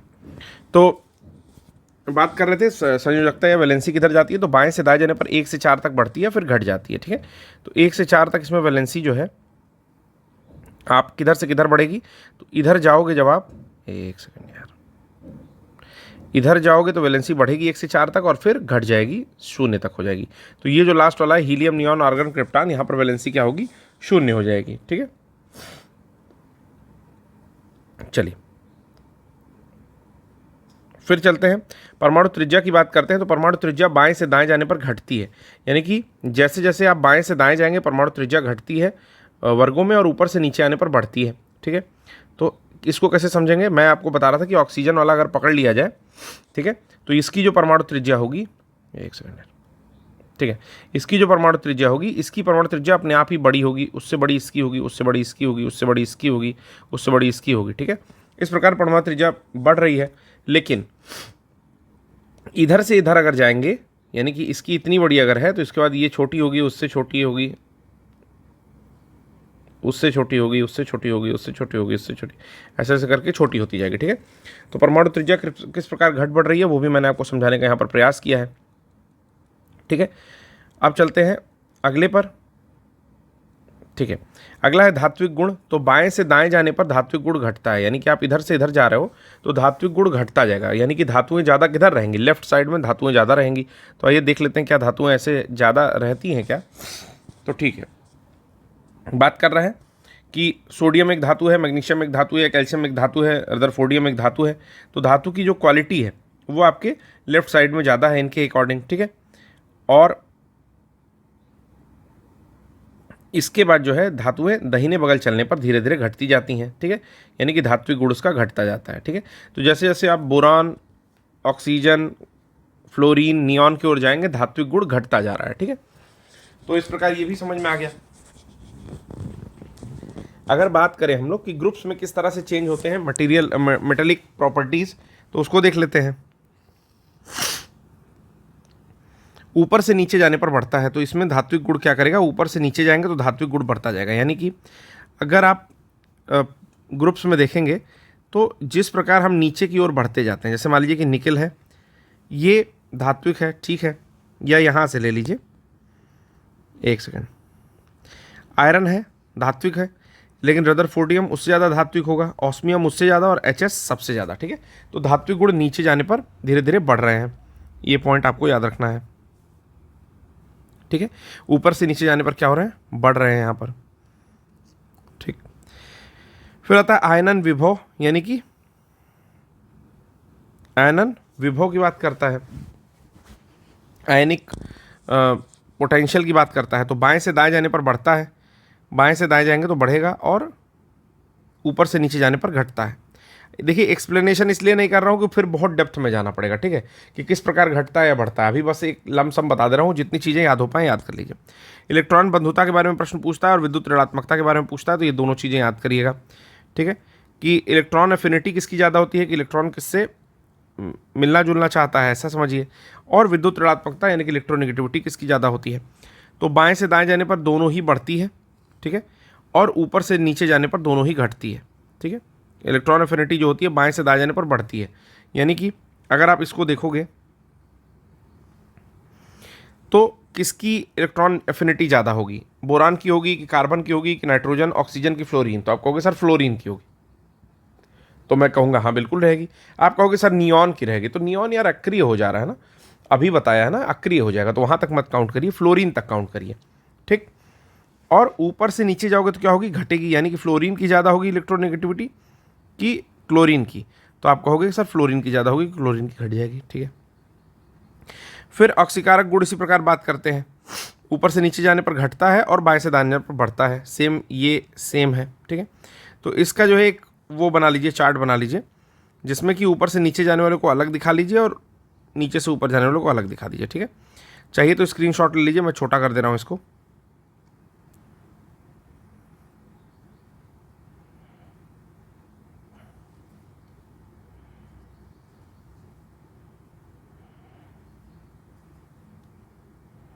स्क्रीनशॉट ले लीजिए अब, ठीक है, हो गया।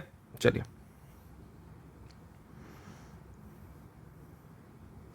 हाइब्रिडाइजेशन के बारे में भी दिया है, पता नहीं क्या क्या दे दिया है, ठीक है। जैसे sp संकरण रेखीय आकृति का होता है, हाइब्रिडाइजेशन क्या होता है, तो बस होता है यार कि दो दो लोगों को मिला करके जो बनता है उसको हाइब्रिड बोलते हैं, तो हाइब्रिडाइजेशन वही है, ठीक है। तो अब क्या क्या है यहाँ पे देख लेते हैं कि sp संकरण होता है, sp2 होता है, sp3, sp3d, sp3d2। तो sp संकरण रेखीय होता है, sp2 त्रिकोणीय आकृति का होता है इस प्रकार, ठीक है ना। sp3 चतुष्कोणीय होता है, CH4 में यही होता है, ठीक है ना, चतुष्कोणीय 109 डिग्री का, 109 डिग्री 28 मिनट का कोण बनता है। sp3d जो है त्रिकोणीय द्विपिरामिडीय होता है, और sp3d2 अष्टफलकीय प्रकृति का होता है। तो नाम याद कर लीजिए, ये इंपॉर्टेंट है, इसको जरूर याद करिए, ठीक है। फिर आता है आपका कि कुछ अपरमाणुविक कण यानी कि सब एटॉमिक पार्टिकल्स के बारे में देखते हैं, क्या क्या पार्टिकल्स हैं। तो यहाँ पर पहला पार्टिकल है पॉजिट्रॉन। पॉजिट्रॉन को खोज कौन किया था, तो 1932 में खोज हुआ था, एक साल इसमें सन भी पूछा हुआ था, तो याद रख लीजिए CD एंडरसन ने 1932 में खोजा था इसको। द्रव्यमान इसका लगभग नगण्य होता है, और सिंबल इसका होता है 1 इलेक्ट्रॉन के बराबर, बस पॉजिटिव में, 1 इलेक्ट्रॉन के बराबर पॉजिटिव में। तो अगर कोई कहे कि इलेक्ट्रॉन का अपोजिट कौन होता है, तो आप बताओगे पॉजिट्रॉन होता है, ठीक है। मेसॉन क्या होता है, तो मेसॉन पाई मेसॉन भी उसको बोलते हैं, plus pi, pi plus, pi minus और पाई जीरो से दिखाया जाता है। 1935 में युकावा ने इसको खोजा था। इलेक्ट्रॉन के द्रव्यमान का लगभग 200 गुना होता है, ठीक है। इलेक्ट्रॉन का जो भी द्रव्यमान है उसका लगभग 200 गुना ये होता है, ठीक है। फिर आता है आपका न्यूट्रिनो। न्यूट्रिनो, न्यूट्रिनो को इस प्रकार दिखाया जाता है, एक सेकेंड,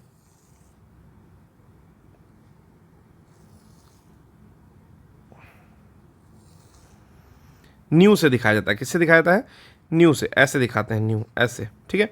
पाउली ने खोजा था 1930 में, यानी कि न्यूट्रिनो पहले खोजा गया। द्रव्यमान इसका निश्चित नहीं है। आपको पता है कि केले के पेड़ में और केले में भी न्यूट्रिनो पाया जाता है, ठीक है। न्यूट्रिनो हर जगह व्याप्त है, ठीक है। फिर आता है एंटी प्रोटॉन, प्रोटीन ने एंटी प्रोटॉन, इसको 1955 में खोजा गया सेगरे एवं चैम्बरलेन के द्वारा। इसका जो द्रव्यमान होता है 1.00757 होता है, P माइनस से इसको दिखा दिया जाता है, यानी कि प्रोटॉन का एक तरह से अपोजिट है।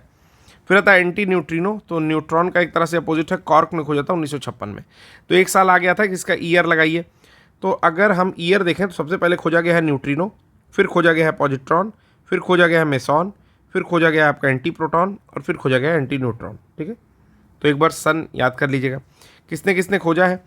तो शुरू करें सबसे पहले न्यूट्रिनो से। तो न्यूट्रिनो को पाउली ने खोजा है, पॉजिट्रॉन को एंडरसन ने खोजा है, मेसॉन को युकावा ने खोजा है, एंटी प्रोटॉन को सेगरी एंड चैम्बरलेन ने खोजा है, एंटी न्यूट्रॉन को कॉर्क ने खोजा है। ठीक है, चलिए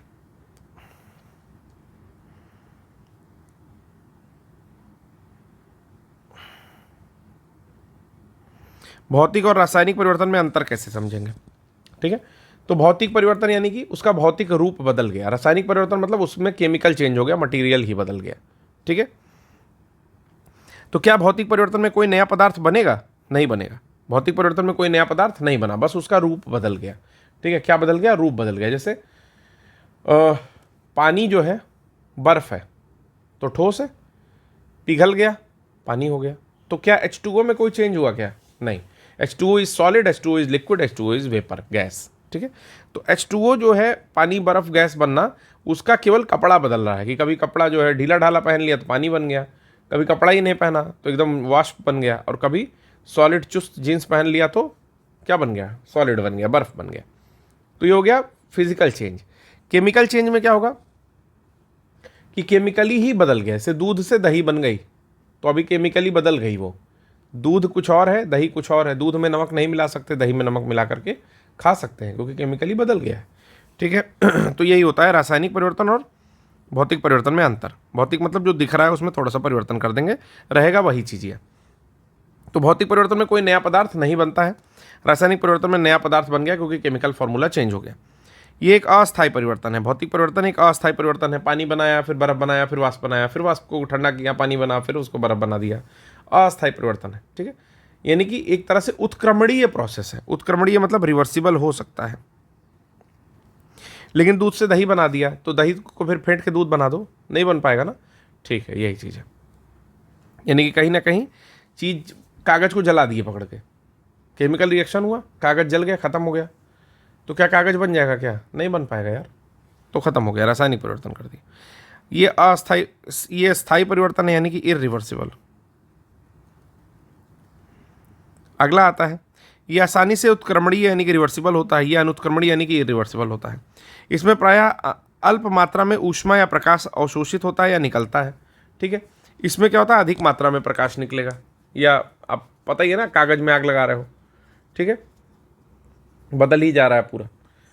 ठीक, फिर भौतिक परिवर्तन में नया पदार्थ नहीं परिवर्तित होता है, इसमें होता है। चलो ठीक है, कहता है कि पेट की अम्लीयता को कम करने के लिए मैग्नीशियम हाइड्रोक्साइड का प्रयोग किया जाता है, इसे मिल्क ऑफ मैग्नीशिया कहा जाता है। तो पेट अगर जलता है तो इनो पीते हो, तो इनो तो खैर दूसरी चीज़ है, लेकिन मिल्क ऑफ मैग्नीशिया का भी प्रयोग किया जाता है, जिसको मैग्नीशियम हाइड्रोक्साइड या MgOH का होल टॉयस कहते हैं। फिर आता है कुछ साधारण लवण यानी कि सॉल्ट और उसके नाम और उपयोग। जैसे साधारण नमक जो हम लोग घर में खाते हैं उसको बोलते हैं सोडियम क्लोराइड, NaCl बोलते हैं। सोडियम की पर्याप्तता देता है शरीर को। खाना अचार के परिरक्षण में प्रयोग होता है, अचार बचता है, इससे सड़ता नहीं है। ठीक है ना, मछली उछली के संरक्षण में भी प्रयोग होता है। धावन सोडा यानी कि धुलने वाला सोडा, कपड़ा धोने, कांच, कॉस्टिक सोडा, अपमार्जक चूर्ण इत्यादि बनाने में प्रयोग होता है। फॉर्मूला होता है Na2CO3। खाने का सोडा यानी कि होम, तो NaHCO3, होम, NaHCO3 होम में प्रयोग होगा। ठीक है ना, क्या क्या करते हैं? पेट की अम्लीयता को कम करता है सोडियम बाइकार्बोनेट। ठीक है ना, इसी को मीठा सोडा बोलते हैं। क्या बोलते हैं? मीठा सोडा। अग्निशमन में यूज़ होता है, आग वाग बुझाते हैं, इसकी मदद से कार्बन डाइऑक्साइड निकलती है, रिएक्ट कराते हैं। बेकिंग पाउडर बोलते हैं इसको। ठीक है, फिर फिटकरी आता है, इसको पोटाश अलम बोलते हैं। क्या बोलते हैं? पोटाश अलम। K2SO4 Al2SO4 का होल थ्राइस 24H2O डॉट। ठीक है, फॉर्मूला भी पूछता है, पोटेशियम एल्यूमिनियम सल्फेट बोलते हैं। रंगाई में प्रयोग होता है, दाढ़ी वाड़ी बनाते हैं, रक्त का रिसाव होता है, कटता है तो फिटकरी लगा देते हैं पहले। अब तो बहुत सारी चीज़ें आ गई हैं, पता नहीं क्या डिजाइनर आ गया है, सबसे काम की चीज़ फिटकरी थी। ठीक है, और क्या क्या करते हैं? तो फिटकरी दर्द वर्द में भी फिटकरी थोड़ी सी ली जाती है। जैसे मतलब अगर चोट लग गई है तो लोग कहते हैं फिटकरी का एक छोटा दाना लेकर के पी लो। क्यों? क्योंकि वो खून को फाड़ देता है, जमने नहीं देता है। ठीक है, और क्या यूज़ होता है?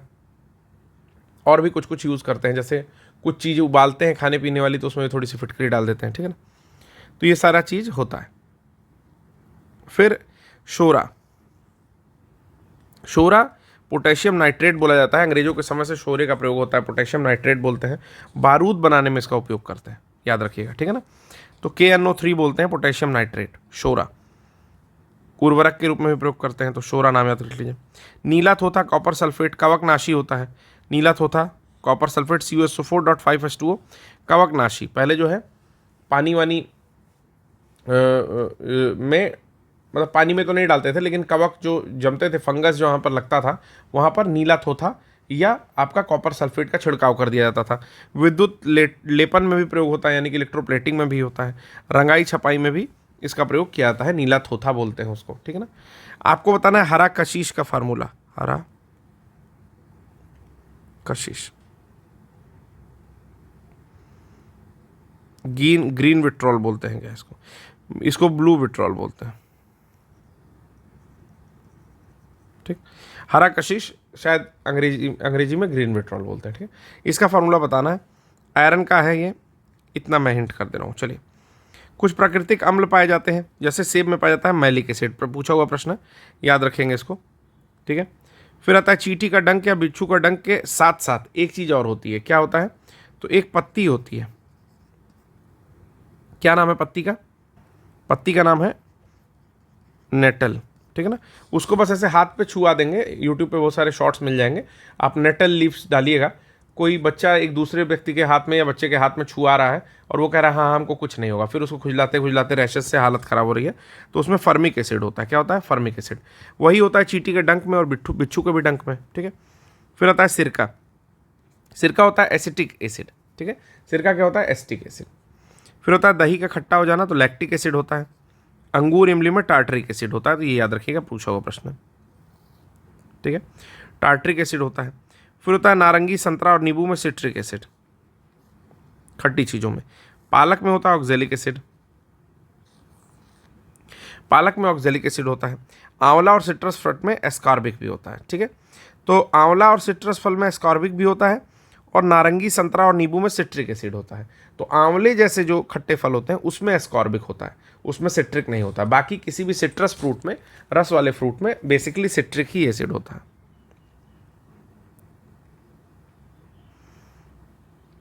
फिर कहता है कि साधारण जल होता है और भारी जल होता है। साधारण जल को बोलते हैं H2O और भारी जल को बोलते हैं D2O।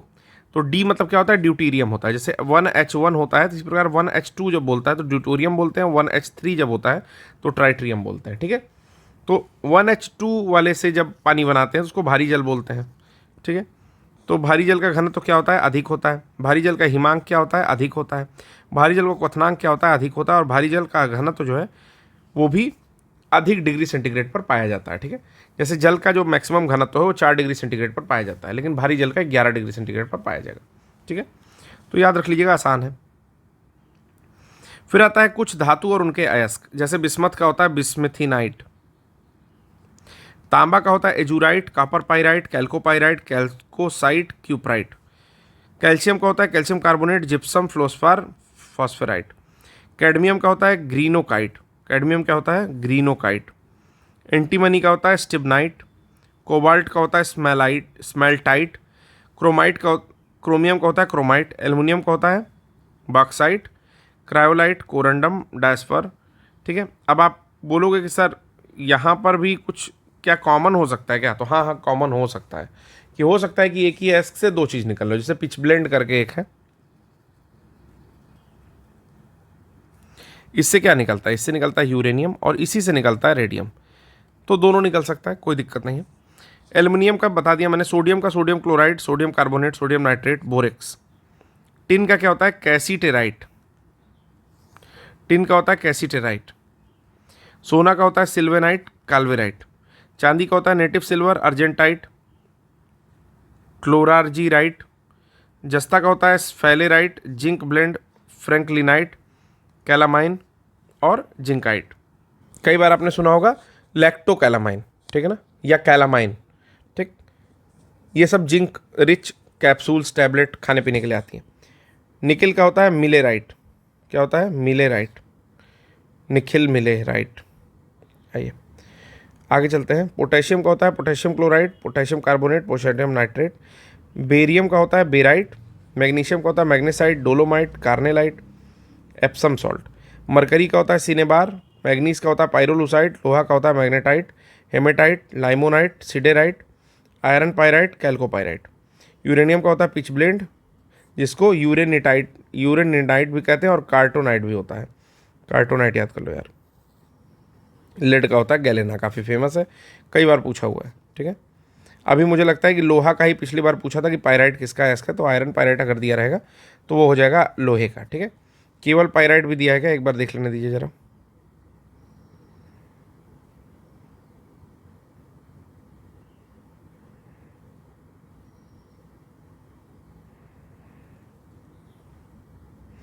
कैल्शियम वाले में कैल्शियम पायराइट लिखता है, कॉपर पायराइट लिखता है कॉपर वाले में। ठीक ना,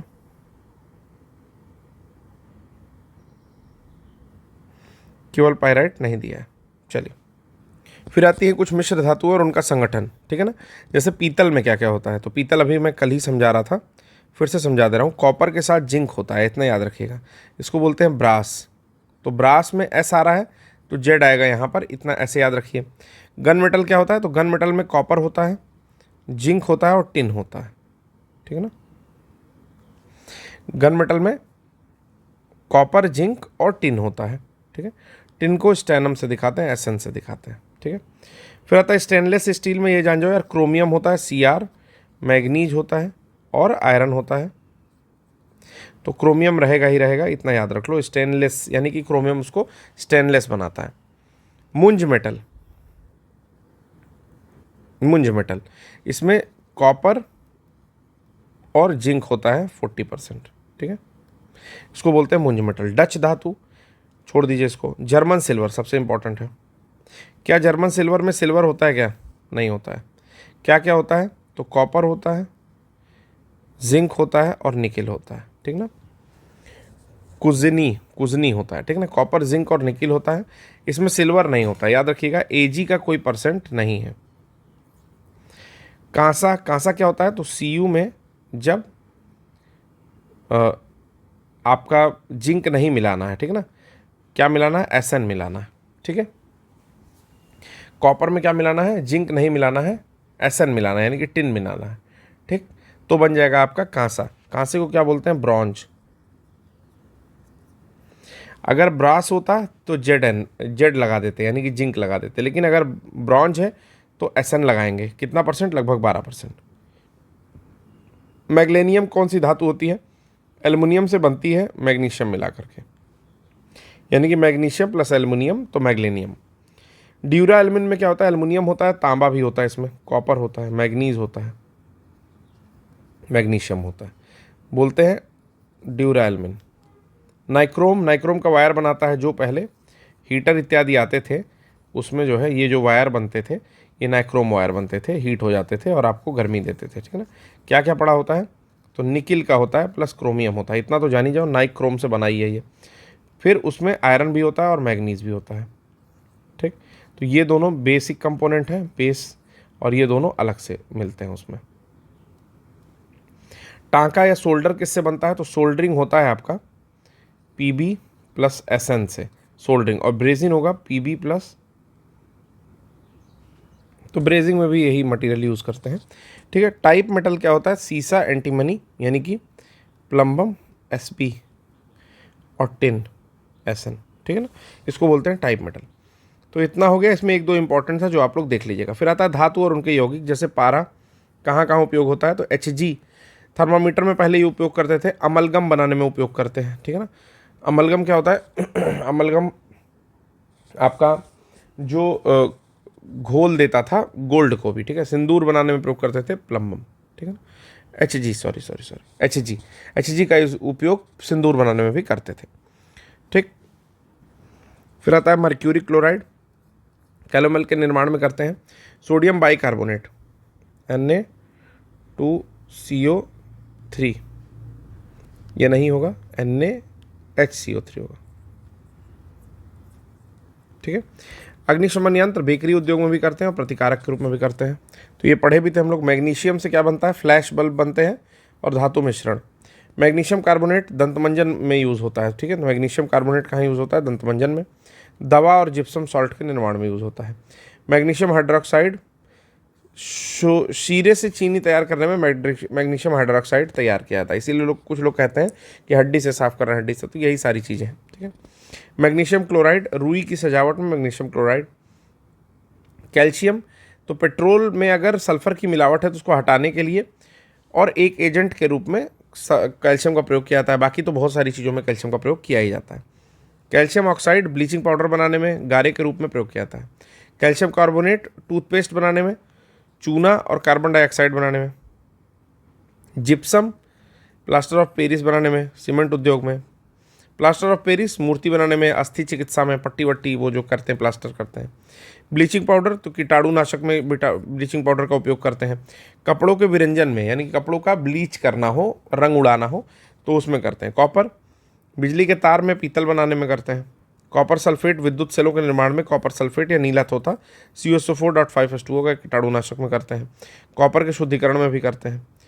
फिर आता है आपका क्लोरीन, मस्टर्ड गैस बनाने में करते हैं, खतरनाक गैस होती है, ठीक है। टिंचर बनाने में करते हैं, टिंचर ऑफ आयोडीन, क्लोरीन का यूज़ करते हैं। ब्लीचिंग पाउडर बनाने में करते हैं, CaOCl2। ब्लीचिंग पाउडर का फॉर्मूला है, एक सेकंड, CaOCl2, ठीक है।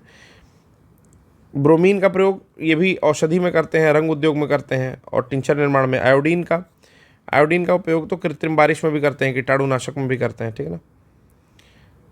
सल्फर का तो रोगाणुनाशक, औषधि में, बारूद बनाने में। फास्फोरस का तो चूहा मारने में भी करते हैं, एक तो सफ़ेद फास्फोरस का। दूसरा प्रयोग करते हैं आपका फास्फोरस का वो जो माचिस की दियसलाई होती है उसमें, ठीक है। हाइड्रोजन का बहुत सारा करते हैं, हाइड्रोजन अब एज ए फ्यूल भी यूज़ करेंगे। बाकी कार्बनिक यौगिकों के निर्माण में, अमोनिया के उत्पादन में। द्रव हाइड्रोजन का रॉकेट इंजन में। द्रव हाइड्रोजन का किसमें करते हैं? तो रॉकेट इंजन में द्रव हाइड्रोजन का, लिक्विड हाइड्रोजन का। भारी जल का प्रयोग अभी आप पूछ रहे थे, तो न्यूक्लियर रिएक्टर्स में करते हैं, ठीक ना। न्यूट्रॉन मंदक के रूप में करते हैं। HCl अम्लराज बनाने में करते हैं, ठीक ना। HNO3 और HCl मिलाते हैं 3:1 में, ठीक है। फिर सल्फ्यूरिक एसिड का स्टोरेज बैटरी में उत्पादन में करते हैं, शुद्धिकरण में करते हैं। अमोनिया का करते हैं, आइस फैक्ट्री में अमोनिया का प्रयोग करते हैं। नाइट्रस ऑक्साइड का क्या करते हैं? शल्य चिकित्सा में निश्चेतक के रूप में नाइट्रस ऑक्साइड का प्रयोग करते हैं, लॉफिंग गैस बोलते हैं इसको। प्रोड्यूसर गैस का प्रयोग भट्टी को गर्म करने में, ठीक है। वाटर गैस निष्क्रिय वातावरण तैयार करना है, वेल्डिंग कार्य में। वाटर गैस CO+H2, फॉर्मूला याद रखिएगा, प्रोड्यूसर CO+N2। पोटाश एलम का प्रयोग चमड़ा उद्योग में, जल में और औषधि निर्माण में, सब में करते हैं। फिटकरी का यूज़। जिंक का यूज़ बैटरी बनाने में, हाइड्रोजन बनाने में, ठीक है। जिंक सल्फाइड श्वेत पिगमेंट के रूप में। जिंक ऑक्साइड मलहम बनाने में। इसी प्रकार पोटेशियम नाइट्रेट याद कर लो यार, पोटेशियम नाइट्रेट आपका बारूद में, पोटेशियम ब्रोमाइड आपका फोटोग्राफी में, ठीक है। और पोटेशियम सल्फेट उर्वरक के रूप में करते हैं। तो ये पोटेशियम वाले 2-3 इंपॉर्टेंट हैं, ठीक है। और भी यहाँ पे बहुत सारा दिया हुआ है यार, कुछ पदार्थों के व्यावसायिक नाम और रासायनिक सूत्र दिए हुए हैं। जैसे धावन सोडा अभी हम लोग पढ़े हैं, तो धोने वाला जो होता है Na2CO3 NaHCO3, घर में खाने वाला कास्टिक सोडा होता है NaOH। साधारण नमक NaCl CaOCl2 होता है आपका विरंजक चूर्ण या ब्लीचिंग पाउडर इसको बोलते हैं, ठीक है। फिर होता है फिटकरी K2SO4 Al2SO4 का होल ट्वाइस, यहाँ से शुरू है, K2SO4 Al2SO4 का होल ट्वाइस .24H2O। शुष्क बर्फ किसको बोलते हैं? तो ड्राई आइस, यानी कि 56 डिग्री सेंटीग्रेड के आसपास तक गर्म करोगे तो कार्बन डाइऑक्साइड जो सूख जाती है, बर्फ़ बन जाएगी। मार्श गैस या गोबर गैस CH4 बोलते हैं, ठीक है ना। मूर्खों का सोना आयरन पायराइट FeS बोलते हैं, चमकता है लेकिन मूर्खों का सोना है। रेड लेड को बोलते हैं ट्राइप्लम्बम। ये रेड लेड क्या होता है? ये मुझे लगता है सिंदूर का ही एक टाइप है। बुझा हुआ चूना किसको बोलते हैं? CaOH का होल ट्वाइस, यानी कि CaO में पानी डाल दो तो CaOH का होल ट्वाइस बन जाता है, ठीक है ना। बुझा हुआ चूना, बहुत सारा एक्सोथर्मिक रिएक्शन है, इसमें से हीट निकलती है, हाथ डालोगे जल जाएगा। बुलबुला निकलता है। कभी गाँव में अगर चूना वाला पेंटिंग देखे होगे तो इस तरह की चीज़ें दिखाई देती हैं। बुझा हुआ चूना क्या होता है? सॉरी, बिना बुझा चूना क्या होता है? CaO, इसको क्विक लाइम बोलते हैं।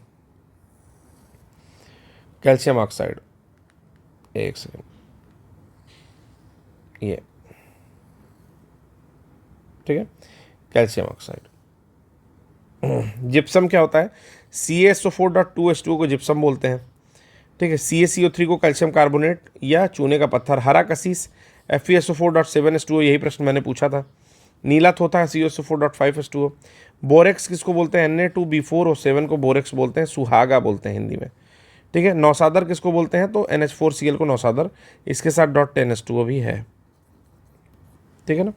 चलिए, कितना बचा है देख लूँ मैं, उसी हिसाब से लेक्चर बनाऊंगा। अभी ठीक ठाक बचा है, एक क्लास पूरी लग जाएगी।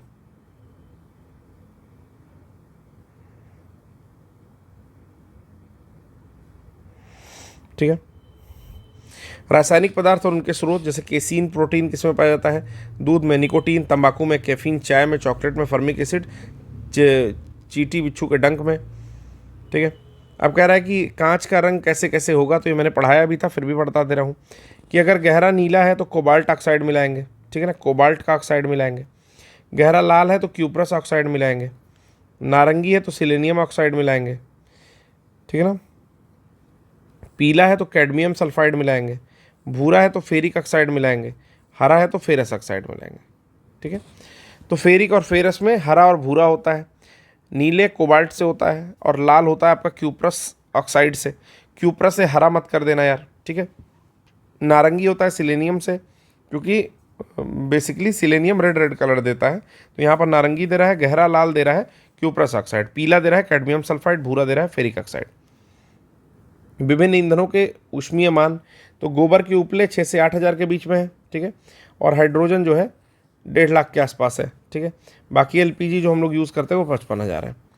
ठीक, तो क्यों अच्छा है इससे पता चल जा रहा है आपका ऊष्मीय मान से। द्रव्यमान और भार में अंतर, तो ये कोई जानने की ज़रूरत नहीं है, क्योंकि भार जो है वो mg होता है। ठीक है। क्या होता है? mg। और ये होता है m, तो ये कभी नहीं चेंज होता, और g के अकॉर्डिंग ये हर जगह चेंज होता रहता है, बस यही है। ठीक है। विभिन्न माध्यमों में प्रकाश की चाल सबसे ज़्यादा निर्वात में होगी। जल में 2.25, ये कल पढ़ लिए थे, दोबारा लिखा हुआ है। फिर आते हैं ध्वनि की चाल जो है विभिन्न माध्यमों में, तो बस ये जानिए कि वायु में जो है 331 मीटर पर सेकंड होता है। ठीक है ना। कहीं पर कुछ और भी देता है। हाइड्रोजन में 1284 होता है। ठीक। और समुद्री जल से ज़्यादा आपका ना, समुद्री जल में सबसे ज़्यादा होता है, उसके बाद एल्युमिनियम में होता है। तो तीनों चीज़ हमने पढ़ी थी कि वायु में पढ़ा था। ठीक है। एक सेकंड, वायु 0 डिग्री पर 331 होता है, वायु 22 डिग्री पर 344 होता है, ये वाला पढ़ना है। ठीक है। और हाइड्रोजन में सबसे ज़्यादा होता है गैसेस में, समुद्री जल में मतलब लिक्विड में सबसे ज़्यादा, और एल्युमिनियम में ठोस में सबसे ज़्यादा होता है। चलिए,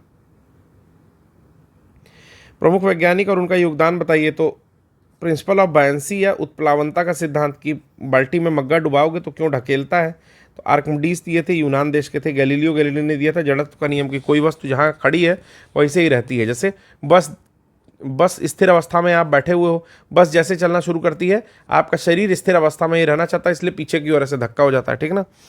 इटली के थे। हाइगेंस ने दिया था प्रकाश का सिद्धांत, वेव थ्योरी ऑफ लाइट, की मतलब प्रकाश जो है वो तरंग भी है। आइजैक न्यूटन ने दिया था यूनिवर्सल लॉ ऑफ ग्रेविटी, की एक वस्तु है स्पेस में, दूसरी वस्तु है एक दूसरे के ऊपर बल लगाती है। ठीक ना। इस बल का कैलकुलेशन कैसे करते हैं, तो ऐसे करते हैं कि लगने वाला बल इक्वल टू पहले वस्तु का मास दूसरे वस्तु का मास बटा दोनों के बीच की दूरी का स्क्वायर। ठीक है। इंग्लैंड में माइकल फैराडे विद्युत प्रेरण का सिद्धांत दिए थे, इंग्लैंड के थे। क्लार्क मैक्सवेल ने दिया था विद्युत चुंबकीय तरंग का और विद्युत चुंबकीय सिद्धांत दोनों दिया था। रूडोल्फ हर्ट्ज ने विद्युत चुंबकीय तरंगों का दिया था। जगदीश चंद्र बसु ने अति लघु रेडियो वेव्स का दिया था और क्रिस्कोग्राफ बनाया था। सी से लिखाएगा। ठीक। पौधे में जीवन होता है, पौधे बढ़ते हैं। रोंटेजन ने एक्सरे किरणें दी थी। टॉमसन ने इलेक्ट्रॉन की खोज की थी, और क्यूरी ने रेडियम और पोलोनियम की खोज की थी, और प्राकृतिक रेडियो एक्टिविटी का अध्ययन किया था। ठीक है।